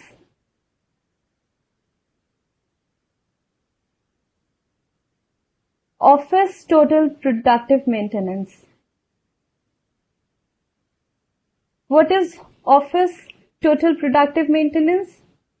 application of total productive maintenance technique in administration to improve the productivity and efficiency in functions with elimination of losses, right? Like, for example, analyzing the process of business organization, the procedure toward increase the office automation. How can we increase the automation of our business, our office process, right? So, this work on office total productive maintenance. This pillar works on office total productive maintenance. Improving the productivity and efficiency where? In your administration process, right? And elimination of losses. With the help of this, you will manage to eliminate the losses, right? Next is safety, health and environment, right? We should concern about the workers, those who are working in machines, their safety, their health, right?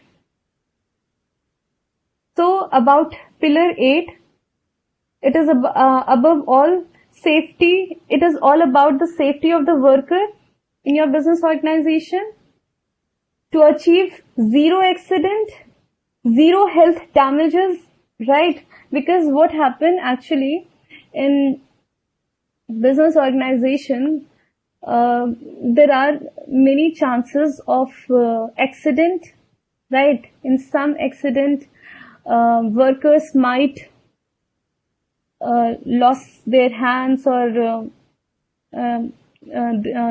any part of them, or they may their health may deteriorate.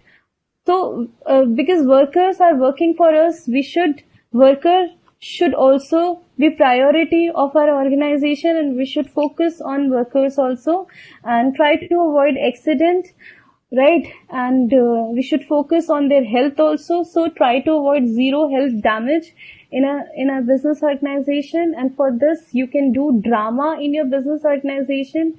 You can put safety slogans for your in your business organization. Remember, in W. Edward Deming, in his 14 principle, he said that we should not put slogan, right? But we are talking about safety slogan, right? We should put safety slogan for our employees, right? We can organize the quizzes, drama, right? To create awareness related to safety of the workers, those who are working in our business organization, right?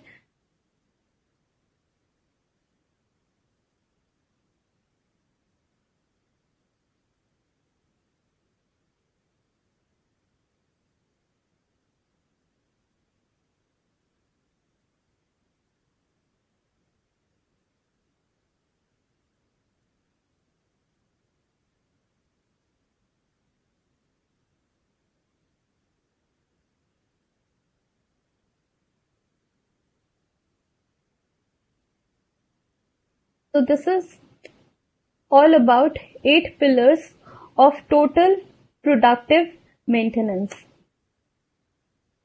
So what was total productive maintenance goal? Zero defects, zero breakdown and zero accident. So zero accident is regarding the accident of workers, right?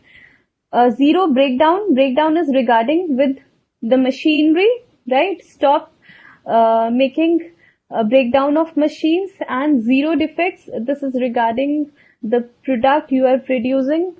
Try to avoid defects in your product, right? So our goal is to get our total productive goal is try to get zero defects, zero breakdowns and zero accidents, right?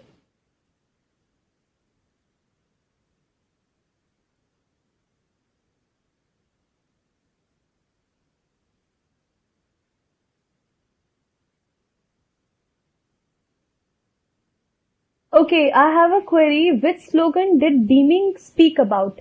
Deming speak about the slogan of motivating the employees. You should not put the slogan to motivate your employee in your business organization, you should put a slogan for their safety in your business organization. Deming was talking about the slogan of motivating the employee. Deming said that it is most of the problem in your business organization arises from wrong system, wrong process. 85% problem in your organization arises from wrong system. So instead of blaming workers for everything and motivating them unnecessary, right? Before doing this, you should focus on improving your system, right? You should focus yourself on improving your process. And this is what we are studying in this chapter.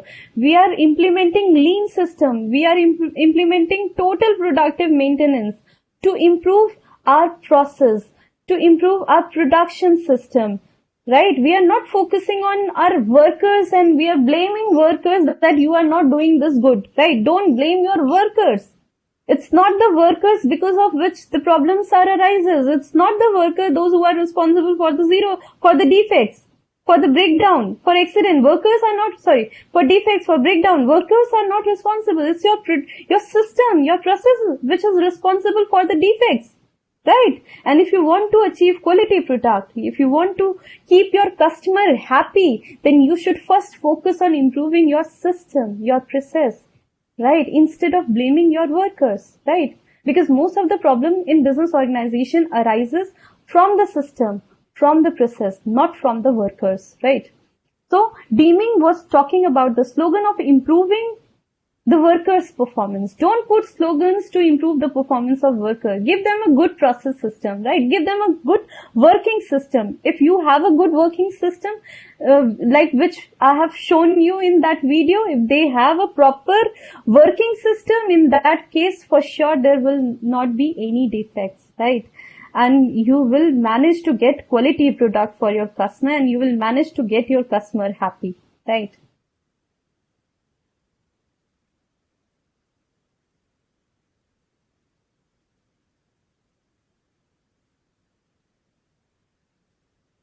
Okay, now the benefits of total productive maintenance: increase equipment uptime, increase plant capacity, lower maintenance and production cost, lower defect, right? So total productive maintenance help us to increase the equipment uptime, help us to reduce the unnecessary wastage of time, right? Help us to increase the plant capacity, right? It help us to lower the maintenance of machines. We are not going to maintain the machine when breakdown happens, right? See, this is what also I want to explain you, that we are not going to maintain the machine, to repair the machine when breakdown happens. We don't do that. We keep on checking the machine so that breakdown don't even happen, right? Right.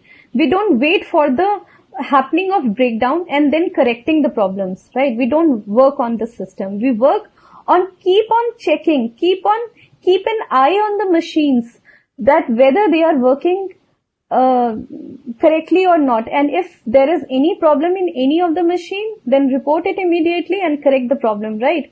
So we are focusing in this on continuous basis, right? And it will help us to lower the maintenance and production cost, right? It will help us to lower the maintenance cost, and right. And next is, it will also help us to lower the defects in business organization, right?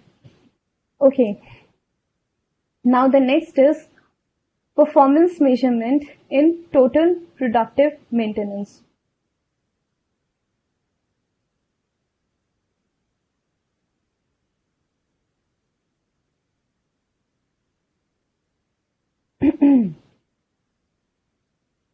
Now next is performance measurement in total productive maintenance.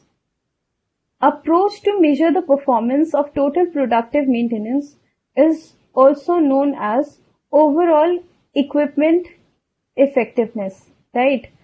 So to measure the performance of total productive maintenance, we use overall equipment efficiency, right? We use this overall equipment efficiency. What is this all about, right? In overall efficiency equipment, we identify 6 big losses, right? What are these 6 big losses? Setup or adjustment, idling and minor stoppage, reduce speed, reduce yield, quality defects and rework, equipment failure and breakdown, right? Right. These 6 big losses have high impact on your profitability, right? And it's generally very difficult to identify these problems, right? These are hidden problem in our business organization. For finding these problems, and therefore for finding this problem, for implementing total productive maintenance, first step is to implement 5S methodology to find out the hiding problem in your business organization.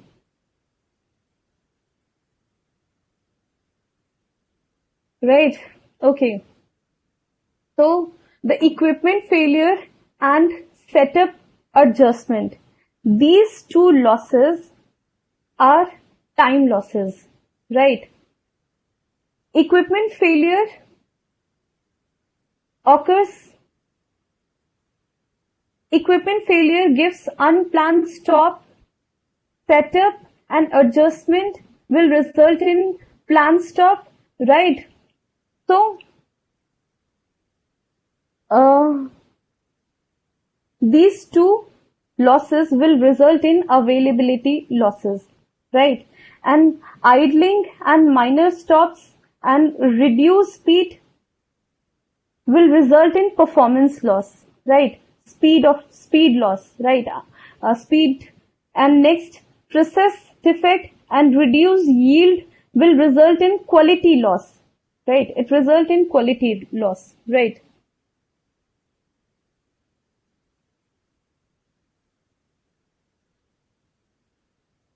So with the help of these 6 losses, we calculate the overall efficiency, overall equipment efficiency, right? According to world-class performance, OEE, overall equipment efficiency, should be 85%.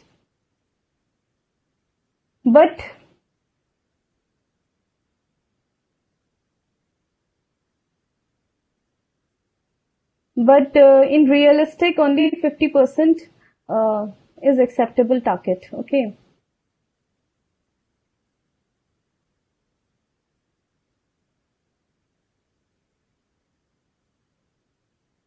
Do you understand this concept?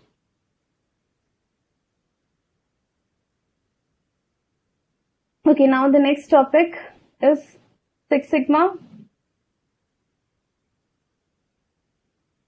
Six Sigma is a process of measuring the defects in your business organization, right? Six Sigma refers to tiny area under this bell curve where the probability of finding the defective product is nil, right? Right. So we have a bell curve, right? And with the help of this, Six Sigma can be introduced. Now, remember, this Six Sigma philosophy was introduced in America, right? When after Second World War, Japan started producing quality product by using DMAIC principle, DMAIC philosophy. They start producing quality product. These companies which arise in Japan after Second World War becomes a threat for American company now. See. So now in America, Motorola, I think Motorola was the company where Six Sigma was introduced, right? Right. And Six Sigma, it is a quality improvement technique, how to improve the quality in your business organization, eliminate the defects and try to achieve 0 defect in your business organization, right? So in Six Sigma, defects per million opportunity is just 3.4, right? That is, you are getting just 0.0034% defective items in your business organization. That is, you are getting 99.99966 perfect good, which is near perfection. You are reaching to near perfection. And Motorola introduces Six Sigma, right? And for introducing Six Sigma, for efficiently implementing Six Sigma and achieving quality in its organization, Motorola get Malcolm Baldrige Award 2 times, right?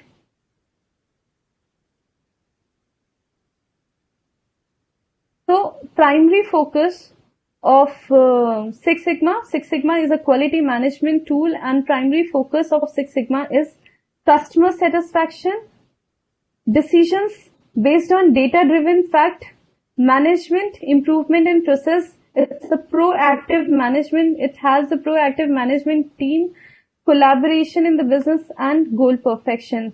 So for implementing Six Sigma, getting zero defective product, near perfection.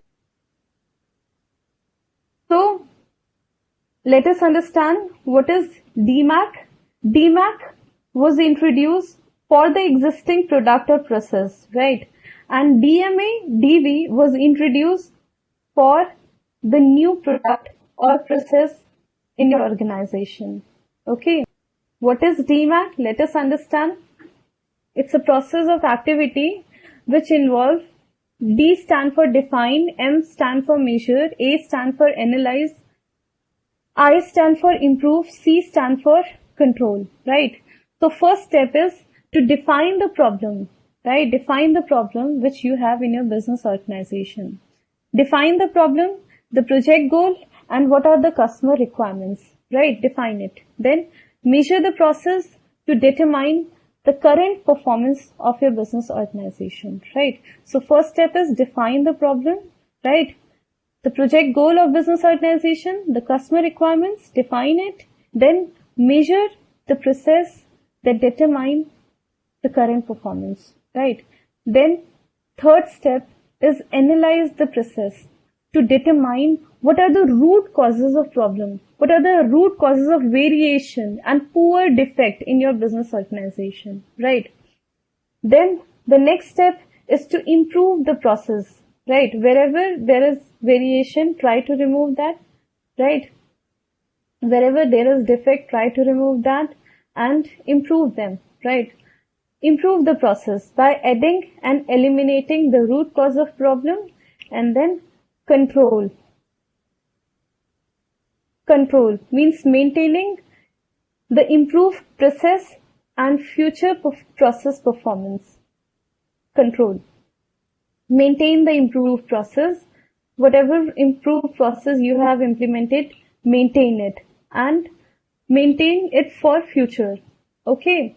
So if you look at these process, these steps, these are some kind of similar to what quality program was introduced in Japan in Toyota production system, right? Because these Japanese companies has become threat for American company. So America has also introduced some quality programs. So Six Sigma is one of the quality program which was introduced in America in response of quality revolution in Japan, right? So we have studied about DMAIC. DMAIC is introduced for the existing process to improve the existing process, right? First step we have done is to find the problem, right? Second, we measure the existing process. Then third, we analyze the process. We try to find out the variations, the poor performance, right? Then we improve the process. We eliminate the root causes of problem, means again, we try to improve the wastage and non-value added activities in the business organization, and then whatever improvement we have implemented, control that, right? Maintain that, right? Maintain it for your future performance, right? Okay.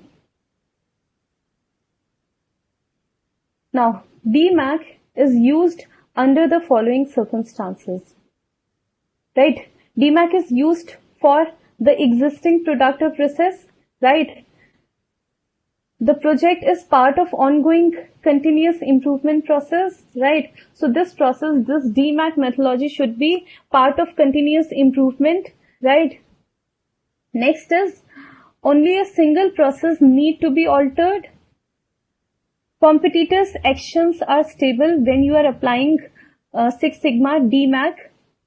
In such case, competitors' action should be stable. Customer behavior should be unchanged.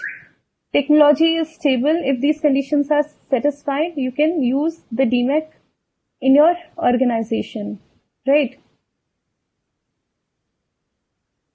Now, the next topic is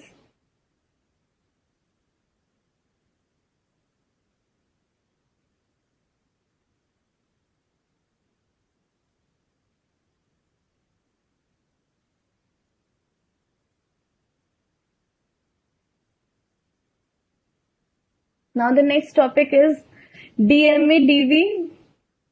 DMADV is the process which is used to develop a new product, right? DMAIC was used for the existing process and DMADV was used to develop a new product or a new process at Six Sigma quality level, right? Right. This application of this method is used to create high quality product, keeping in mind customer requirement at every stage of the product, right?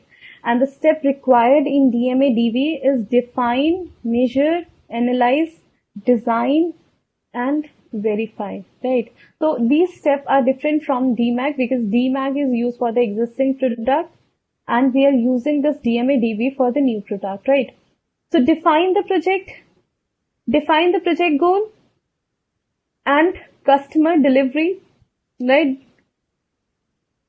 Measure and determine the customer needs, specification, what exactly our customer is required, measure it, right? Then analyze the process operation to meet the customer needs, what process which we are required to implement in our business organization through which we can meet the requirement of our customer, right? Then design in detail the process that meet the customer need, right? And then verify the design performance and ability to meet customer need, right? Design it, right? DMADV is implemented for the new process and product, right? Project have strategic framework, multiple process need to be altered. For implementation of DMADV, multiple processes need to be altered and we are considering that the competitor's performance is unchanged, customer behavior is changing and technology is growing, right? So we consider all this, right? So what are the difference between DMAIC and DMADV? DMAIC review the existing process and fix the problem. In DMAIC, we review the existing process and fix the problem, right?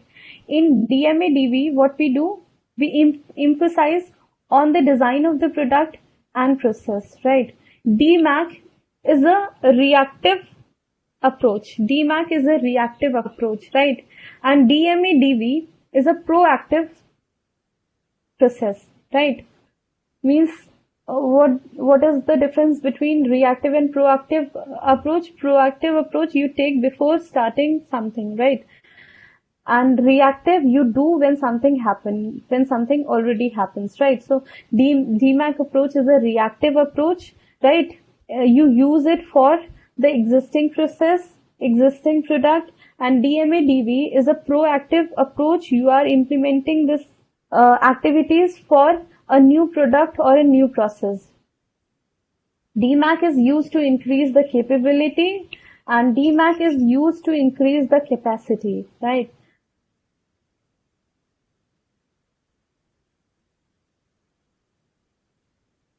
Example of DMAIC problem solving method is like reduce the cycle time to process a patent, reduce the number of error in sale list, improve the search time for critical information. Example of DMADV development is add new service, create real-time system, create multiple source lead tracking system, right? So this is all about Six Sigma philosophy where we implement Six Sigma to improve the quality of the final product, right? It is somehow similar to what what was introduced in Toyota production system, what was introduced in just in time, right? And it was actually this SEMA was actually introduced in America in response of quality revolution in Japan, right? Okay, now next is process innovation and business process re-engineering. Okay.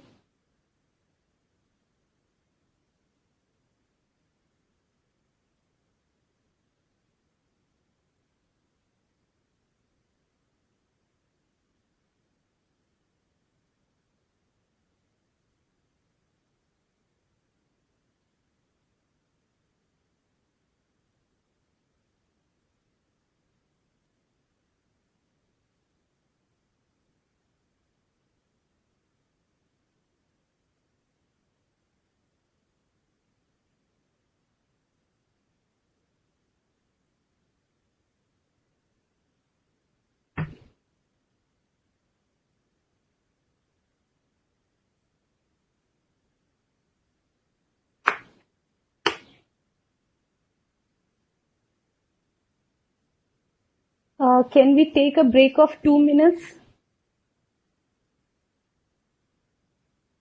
I'm taking a break of 2 minutes because I got tired of speaking a lot. So I'm just taking a break of 2 minutes. In between, you can send me your queries. I'm reading it out.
You can send me your queries. I'm reading your queries.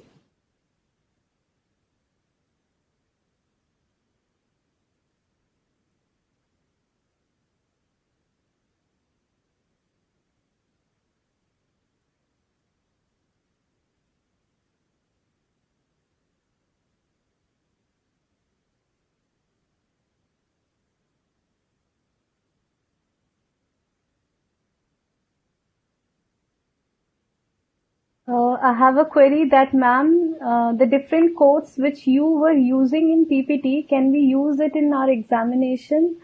I'm using that quotes to explain the concept to all of you because the language is quite difficult to understand.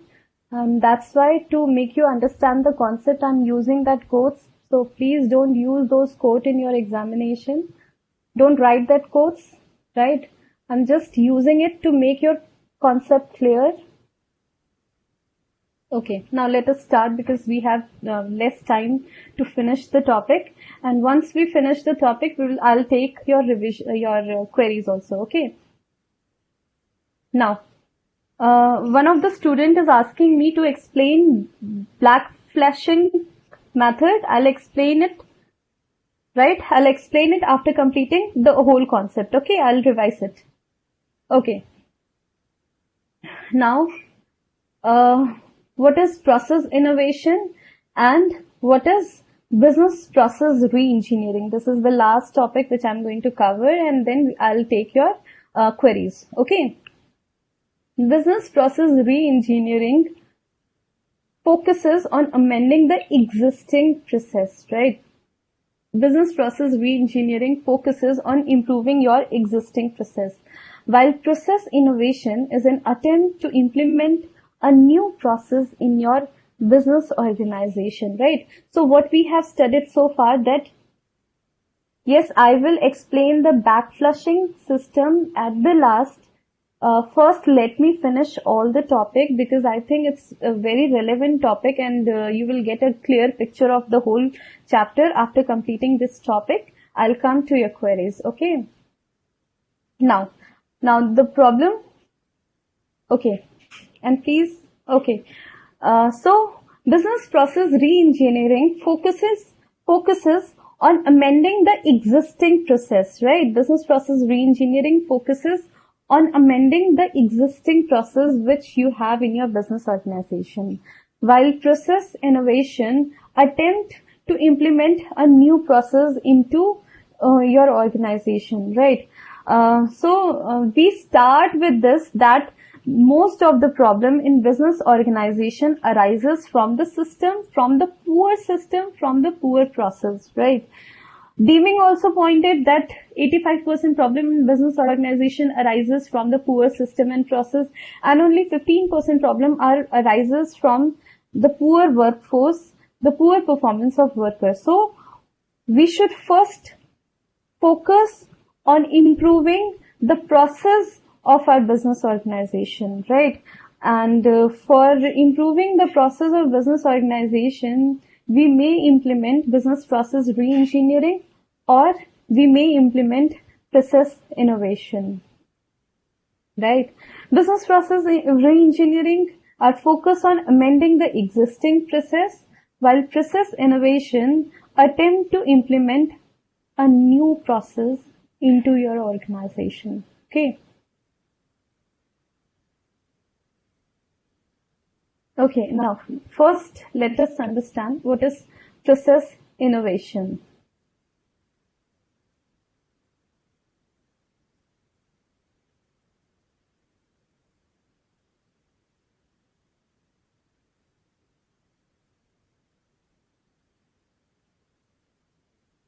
Okay, now the core business. Now this is our core business and we want a process innovation in our business organization.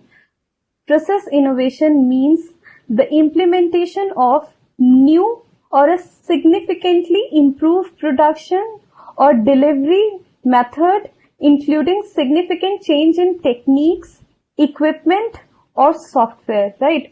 So through process innovation, you may implement a new or a significant improved production or delivery method, a new delivery method, a new production method, by changing the techniques in your business organization, techniques of producing the goods, right? Or by changing the equipment of your business organization, or by changing the software, or by implementing all of these changes together in your business organization. And through this, we improve our business organization, and this is called process innovation in your business organization. Following are not considered as innovation. However, these following are not covered as innovation. What are these things? Improvement. Improvement are not innovation, right? Improvement are not improvement are not process innovation, right?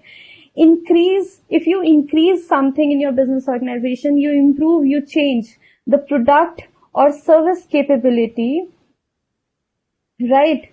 In manufacturing or logical system, this is not process innovation. Improvement, change or increase of product or service capability is not a process innovation, right? Ceasing to use a process is not a process innovation. Like you are already doing some work in your business organization and you cease to do some process in your organization. This is not innovation, right? Simple capital replacement or extension. If you have replaced any of your capital or machine from your organization, replacing or you extend the machines in your organization, this is not process innovation, right? Simple, okay. Changes resulting purely from change in factor price is not innovation. Customization is not innovation. Regular, seasonal and other cyclical changes are not innovation, and trading of new or significant improved product are not considered innovation, right? These are not innovation. The process innovation, the process of innovating. So what is process innovation? The process of innovating new solution could fall into one of the area. Production process innovation is related to process equipment technology that enhance manufacturing and production process, right? So you implement such process in your organization, you implement such equipment, such technology that enhance the manufacturing or production process in your organization, like you implement the such computer software in organization, right? This is process. This is called process. This will cover in process innovation, right? Or if you are improving the delivery process, right? Delivery process innovation includes you are implementing such tools, you are implementing such techniques, such software solution which help in supply chain and delivery system, right? For example, you are including the barcodes, you are including the tracking system or shipping software, right? And this is called process innovation. Tracking system, like you know that Domino's, when you order a pizza to Domino's, it shows you the tracking system, how when you order the pizza to Domino's, if you have ever used that Domino's application on your cell phone, you will observe that you place the order, you get the notification of placing the order, your pizza gone in oven, then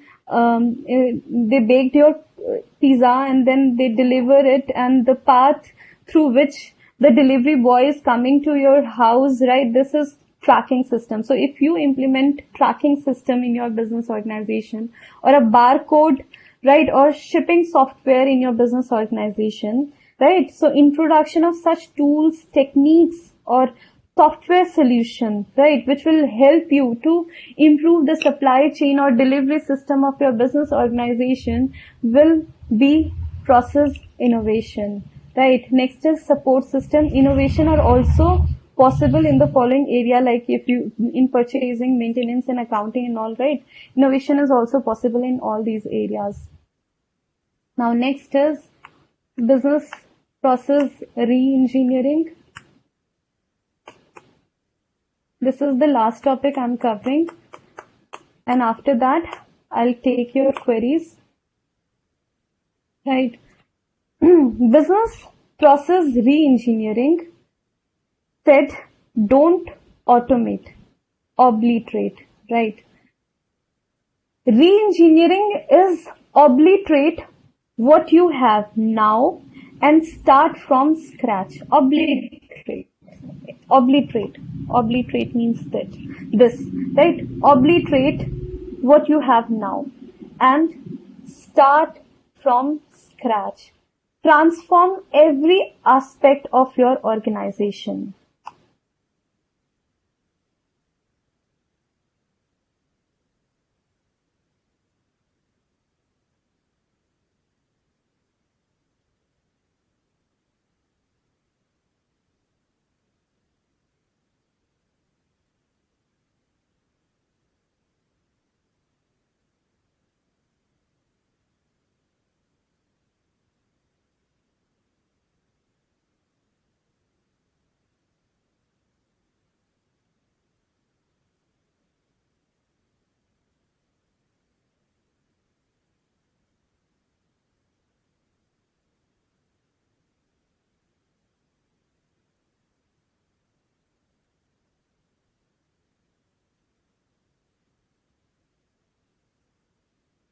The business process re-engineering was introduced in 1989 by Michael Hammer, an ex-MIT computer software who turned into a consultant.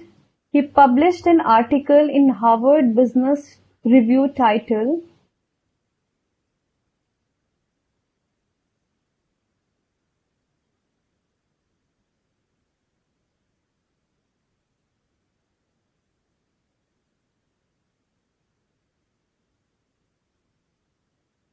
re-engineering work, don't automate, obliterate. What does this mean?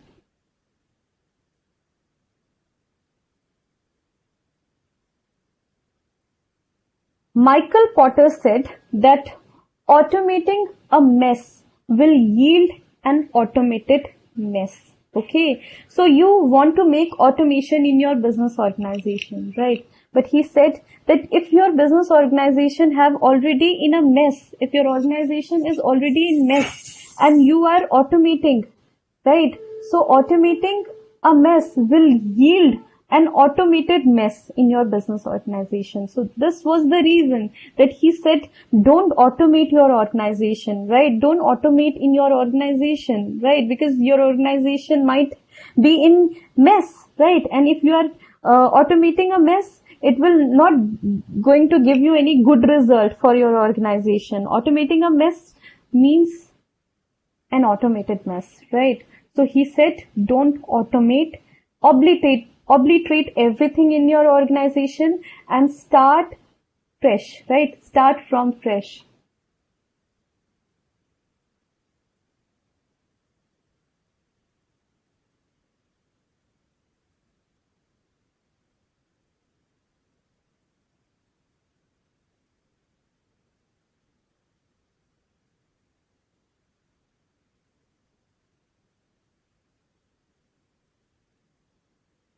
So re-engineering means obliterate what you have now and start from scratch.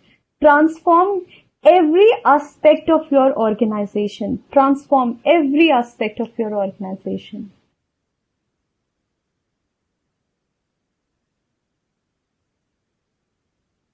Obliterate whatever you have now, right? Obliterate and start from scratch, right? Because automating a mess will give you an automated mess, right? And transform every aspect of your business.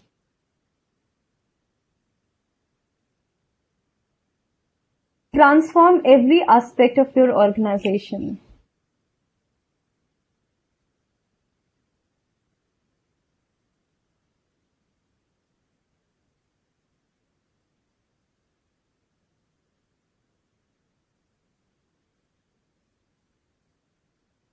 For business process re-engineering, there were some other companies who were trying to implement an experiment with re-engineering, but first credit for the successful re-engineering was given to Michael Hammer.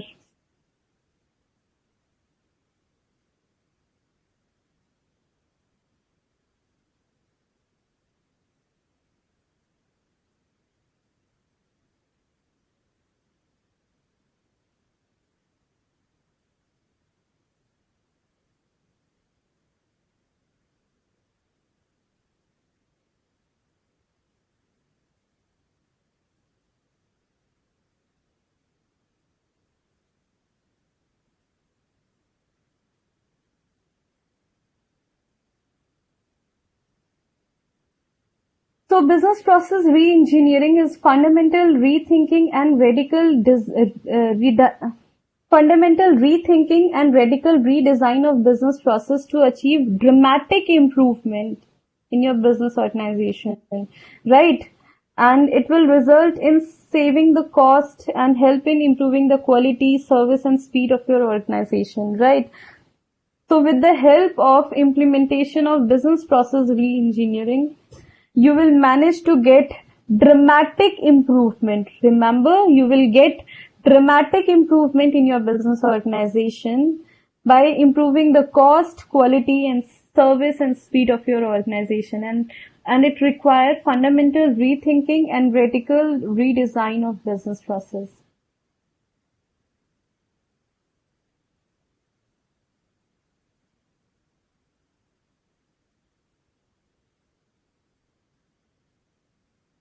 Thus, there are four key components of business process re-engineering. First is fundamental rethinking.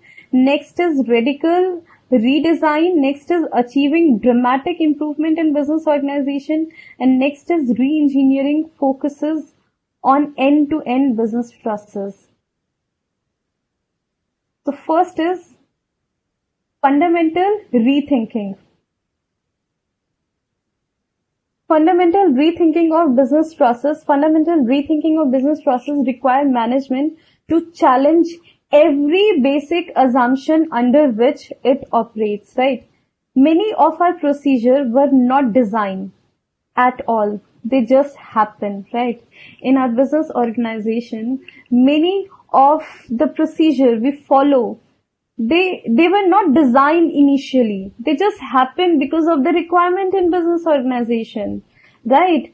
So that's why fundamental rethinking is required, right? Fundamental rethinking of business process required management to challenge very basic assumption, right, under which it operates.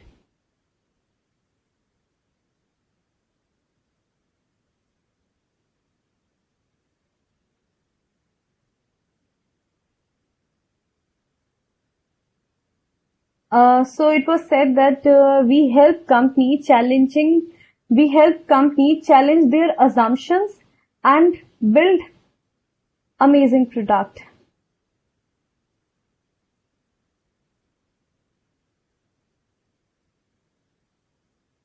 Try to find out why we do what we do. Right. Next is radical redesign. Radical redesign relies on fresh start, a clean slate approach. You are starting with fresh, right? Examining it's a clean slate approach to examine an organization's business process, right?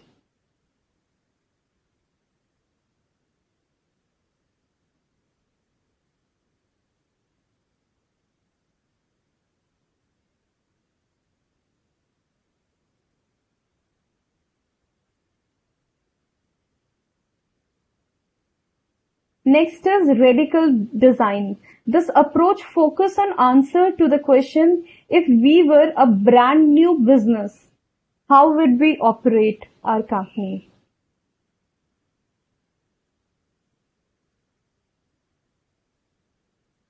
Right. The goal of reinvent is what is done and how it is done, rather than thinking about the marginal, incremental, or superficial improvement. Right. Instead of focusing on marginal, incremental, or superficial improvement, we should try to reinvent what is done and how it is done.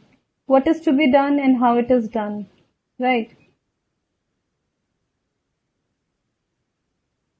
Next is achieving dramatic improvement. Achieving dramatic improvement in performance measure is related to preceding two elements, radical redesign and fundamental redesign.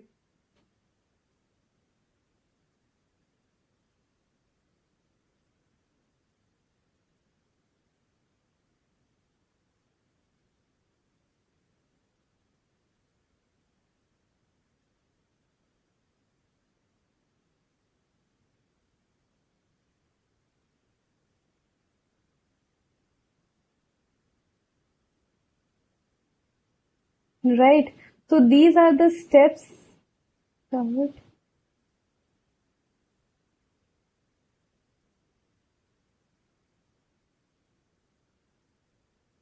Okay, next step left.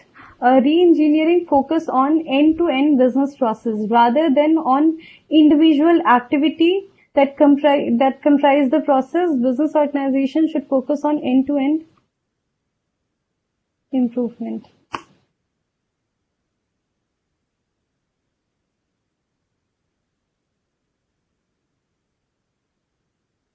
Right.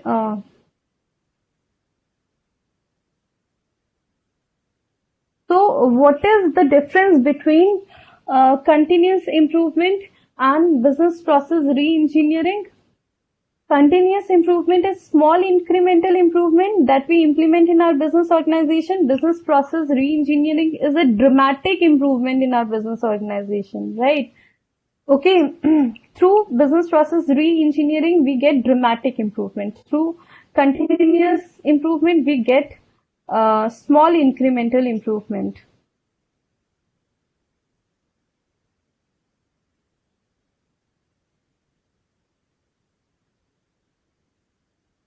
Right.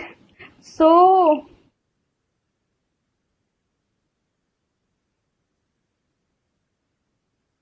we are discussing about dramatic improvement. What does it mean by saying dramatic improvement, and what is the difference between continuous improvement and dramatic improvement, right? For example, through continuous improvement, we improve 10%, 5%, right? Business process re-engineering is not about improvement in quality, speed, and like that in order to get 10% improvement or 5% improvement, 10% improve in quality or 10% improvement in speed. No, this does not happen in business process re-engineering, right? Okay, so accomplishing marginal incremental improvement is not a dramatic improvement, and it is not covered in business process re-engineering. We can say this is a part of continuous improvement, right? Now, the best example of business process re-engineering is Ford company, right? Ford company. The best example of business process re-engineering is Ford company. It happens in this business process re-engineering was adopted by Ford, and after implementation of business process re-engineering, what happened in the Ford company? They removed 75% employee from their organization. See how how dramatic improvement happens in Ford company, that it results in removal of 75% people from the organization, right? So this is called business process re-engineering, which result in dramatic improvement in business organization.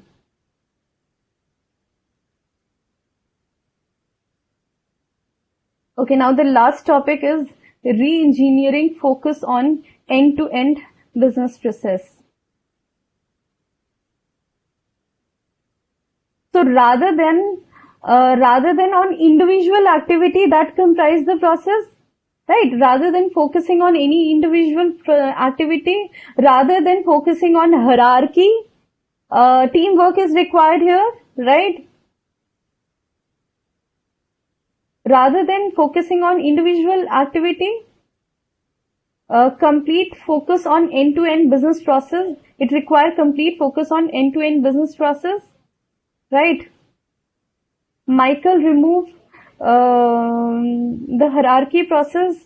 Michael said that this hierarchy process was introduced during the Industrial Revolution, right?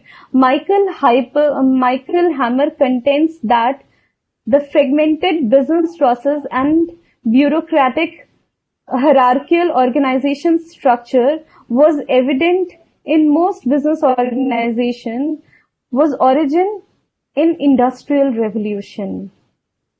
Industrial Revolution, when the market was supplier market, right? Buyer were concentrated, limited number of suppliers, right?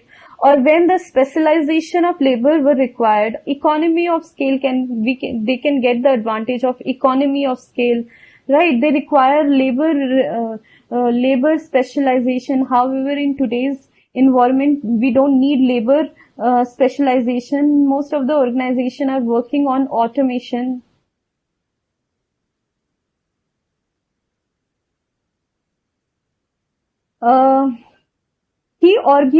Michael Hammer argues that manager lost sight of their real objective process if, for example, if the business organization is working on hierarchy system, then the manager of each hierarchy, the person who is the head of each hierarchy, will first focus on his own objective, own personal goal, right? And he will ignore the goal of complete organization. He will first try to fulfill his own objective, his own task, his own goal, right? And he will ignore the complete goal of the organization, right? This happens in hierarchy system.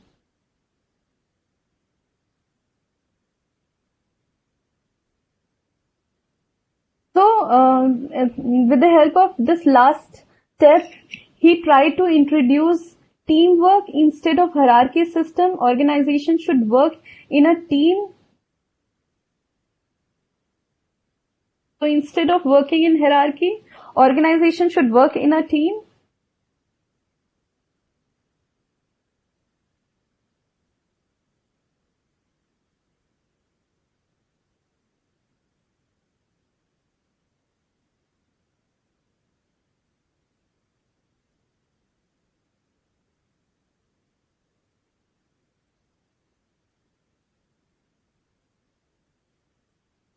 Teamwork is required here.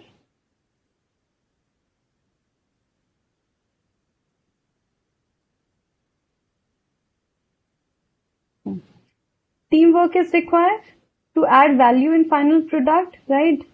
So this is all about business process re-engineering, right?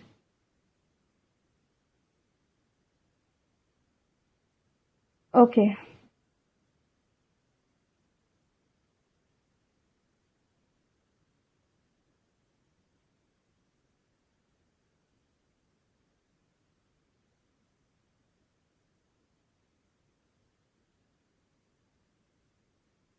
So business process re-engineering is a fundamental rethinking and redesign of business process to achieve dramatic improvement in business organization, right? In critical contemporary measures of performance such as to reduce the cost, improve the quality, service and speed of the organization, right? So this is about business process re-engineering, which required these 4 steps. First step was fundamental rethinking. Fundamental rethinking is a process which required challenge the very basic assumption of the business organization and ask some rudimentary question that why are we doing what we are doing? Why do we do the way we are doing, right? We are challenging our own assumptions, right? This is fundamental rethinking. Fundamental redesign is radical redesign relies on start fresh, right? Clean slate approach, adopt a clean slate approach, right? This focus on answer. If we were a brand new business, how would we operate our business organization, right? It's a clean slate approach. It's a fresh start, right? Start thinking like if you are a new brand company, how will you operate in your business organization? Okay. And your goal is to find out what is to be done and how it is to be done, right? And you should not focus on marginal, incremental or superficial improvement, right? Next is achieving dramatic improvement. Achieving dramatic improvement in performance measurement require these 2 fundamental thinking, right? You need fundamental rethinking, you need fundamental redesigning, right? And I have given you example of Ford company, how they made dramatic change in their organization, right? And the last is end-to-end business process. Re-engineering focuses on end-to-end business process. So instead of focusing on business process re-engineering, they take a holistic approach, a holistic view, right? To work across traditional department of functional lines. So this concept was introduced to focus on to work in a team, right? Instead of working in hierarchy, you should work on a team, right?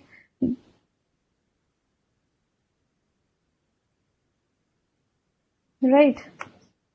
Okay.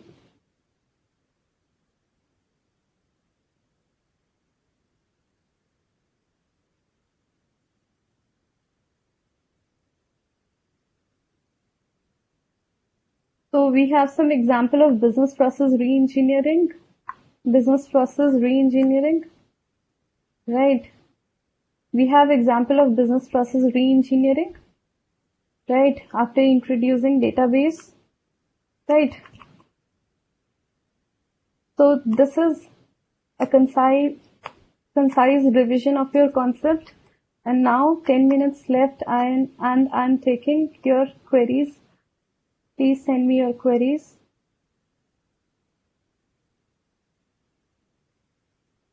Okay. Few of the students asking me about backflush costing. Okay. So let us revise this topic.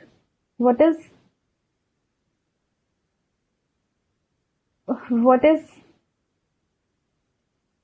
see, most of the students are asking me to explain case laws.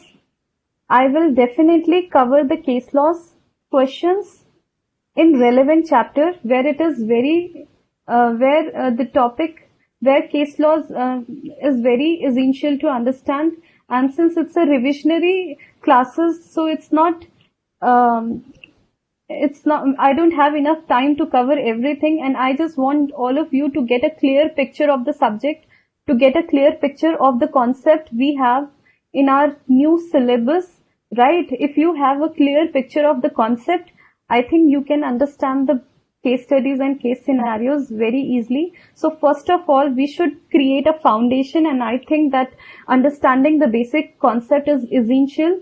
It's an essential foundation. If you understand the basic concept, you can manage to understand the case studies and case laws also. But due to time constraint, I can't take all the case studies and case laws. Wherever there is requirement, I will take the case studies to explain the topic, right? I will consider the questions wherever it is required, right?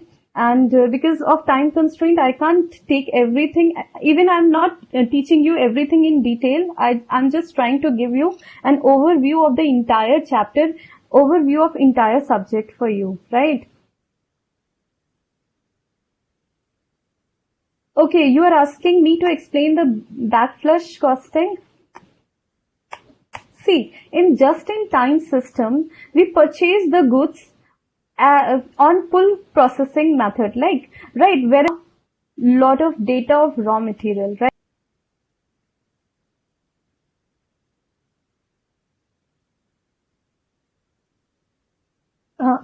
Yes, if you have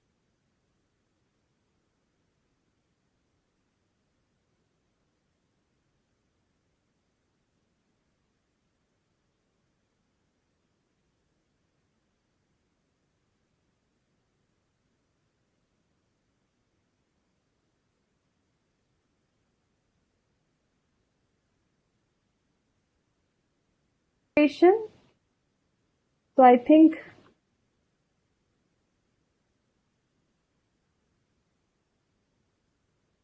we have done this. Business process re-engineering is focusing on amending the existing process, right? You already working and you want to improve the existing process, you use business process re-engineering. Okay, and for implementation of new process into your organization, you use process innovation, right?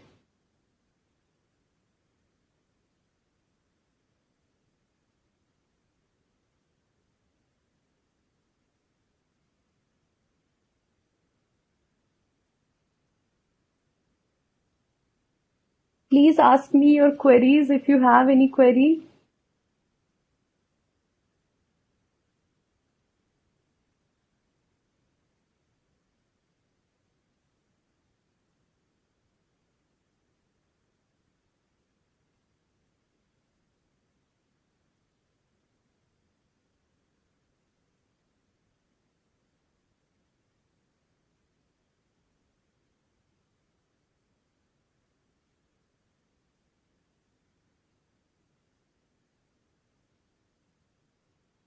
Okay, we have 5 minutes left and I want to discuss something with you. So let us.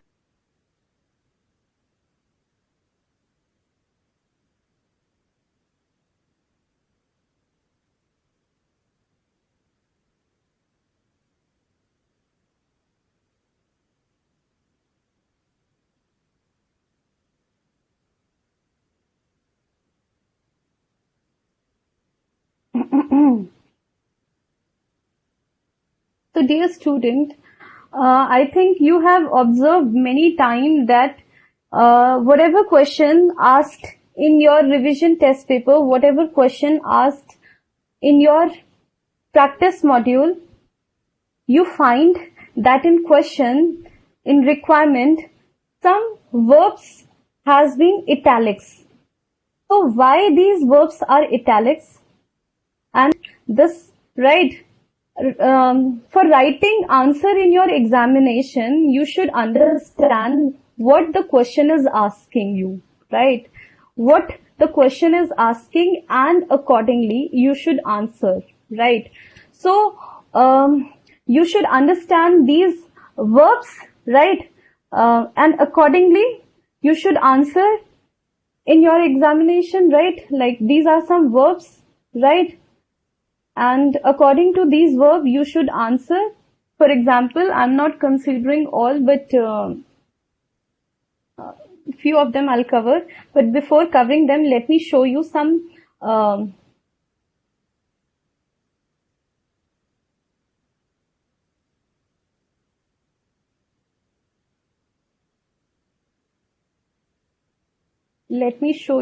questions where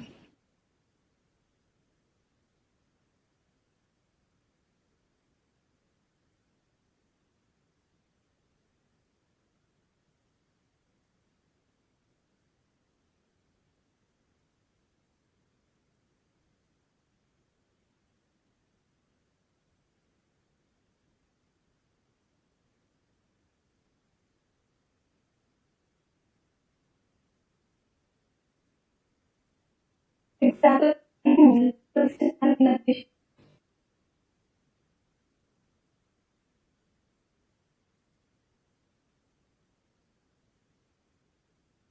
See,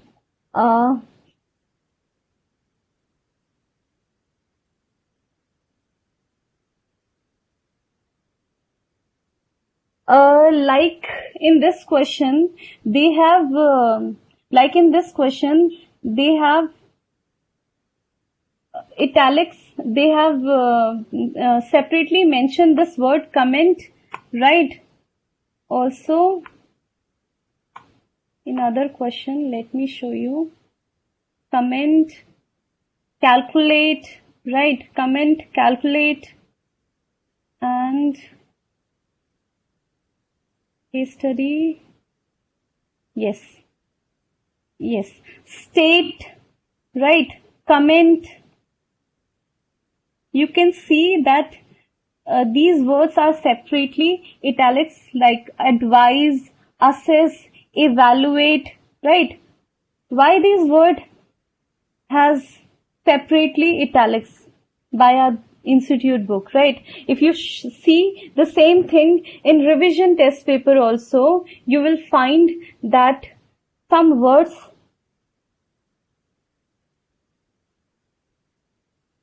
have been italics, specially differentiated.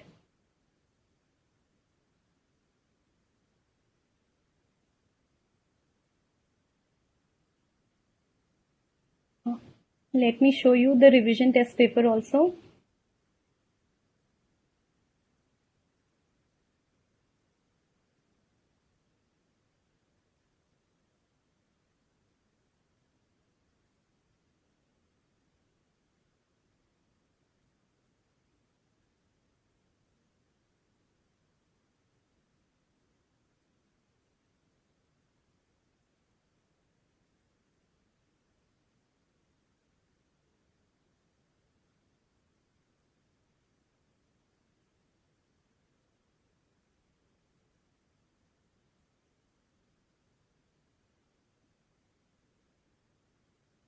Hindi. Yes.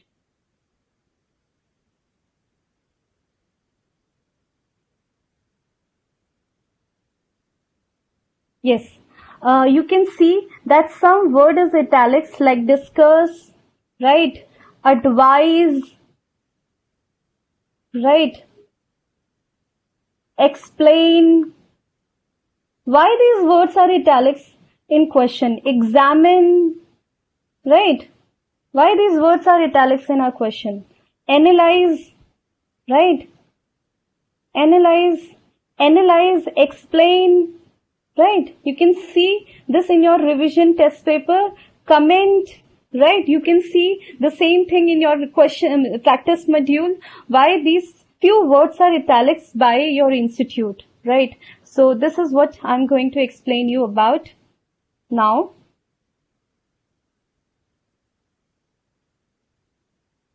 right? You should answer your examination. You should answer in your examination on the basis of these verbs, right? We all know that it's a new syllabus, right? Calculate analysis based. This is approach now, and you have to analyze it, right? You just don't have to calculate like what we have done in traditional cost management, because this is what we have studied in the introduction, that we are using our brain to analyze the thing. We are using our brain to analyze the actual verbs and answer in examination accordingly, right? For example, if they ask you about the recommend, then what you will do, identify and explain the reasonable option in answer, and then evaluate each, then conclude, then recommend, right?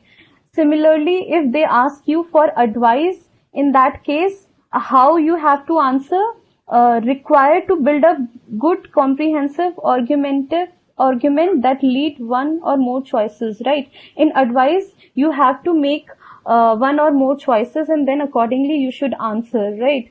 Like differently. If they are asking you to make a list, you have to answer differently. If they are asking you to demonstrate, you have to answer differently. If they are asking you to explain, you have to answer differently, right?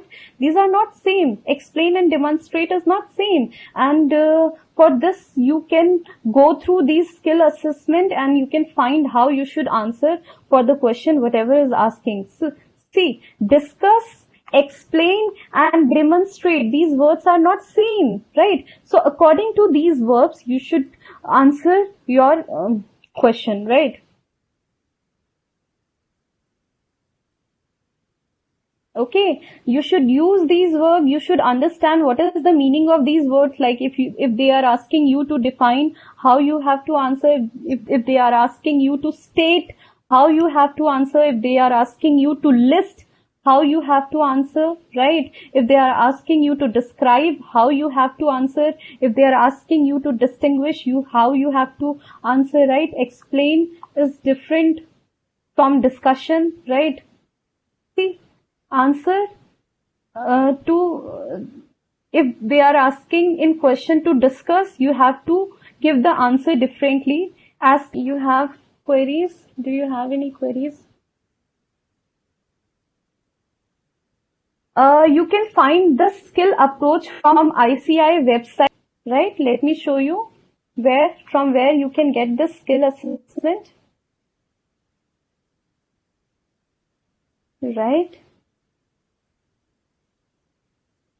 This is our subject, strategic cost management and performance evaluation, and skill assessment. This is the first point, skill assessment. Go here, click it, and find how should you answer.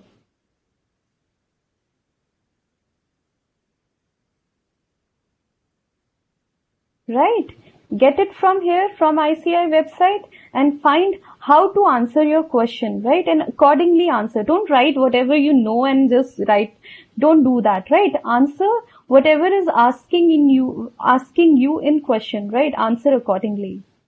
Whatever is asking, they are analyzing your skills, right? This is not a calculation-based subject. Costing is not at all a calculation-based subject. Traditional costing, that old syllabus is not in your course, right?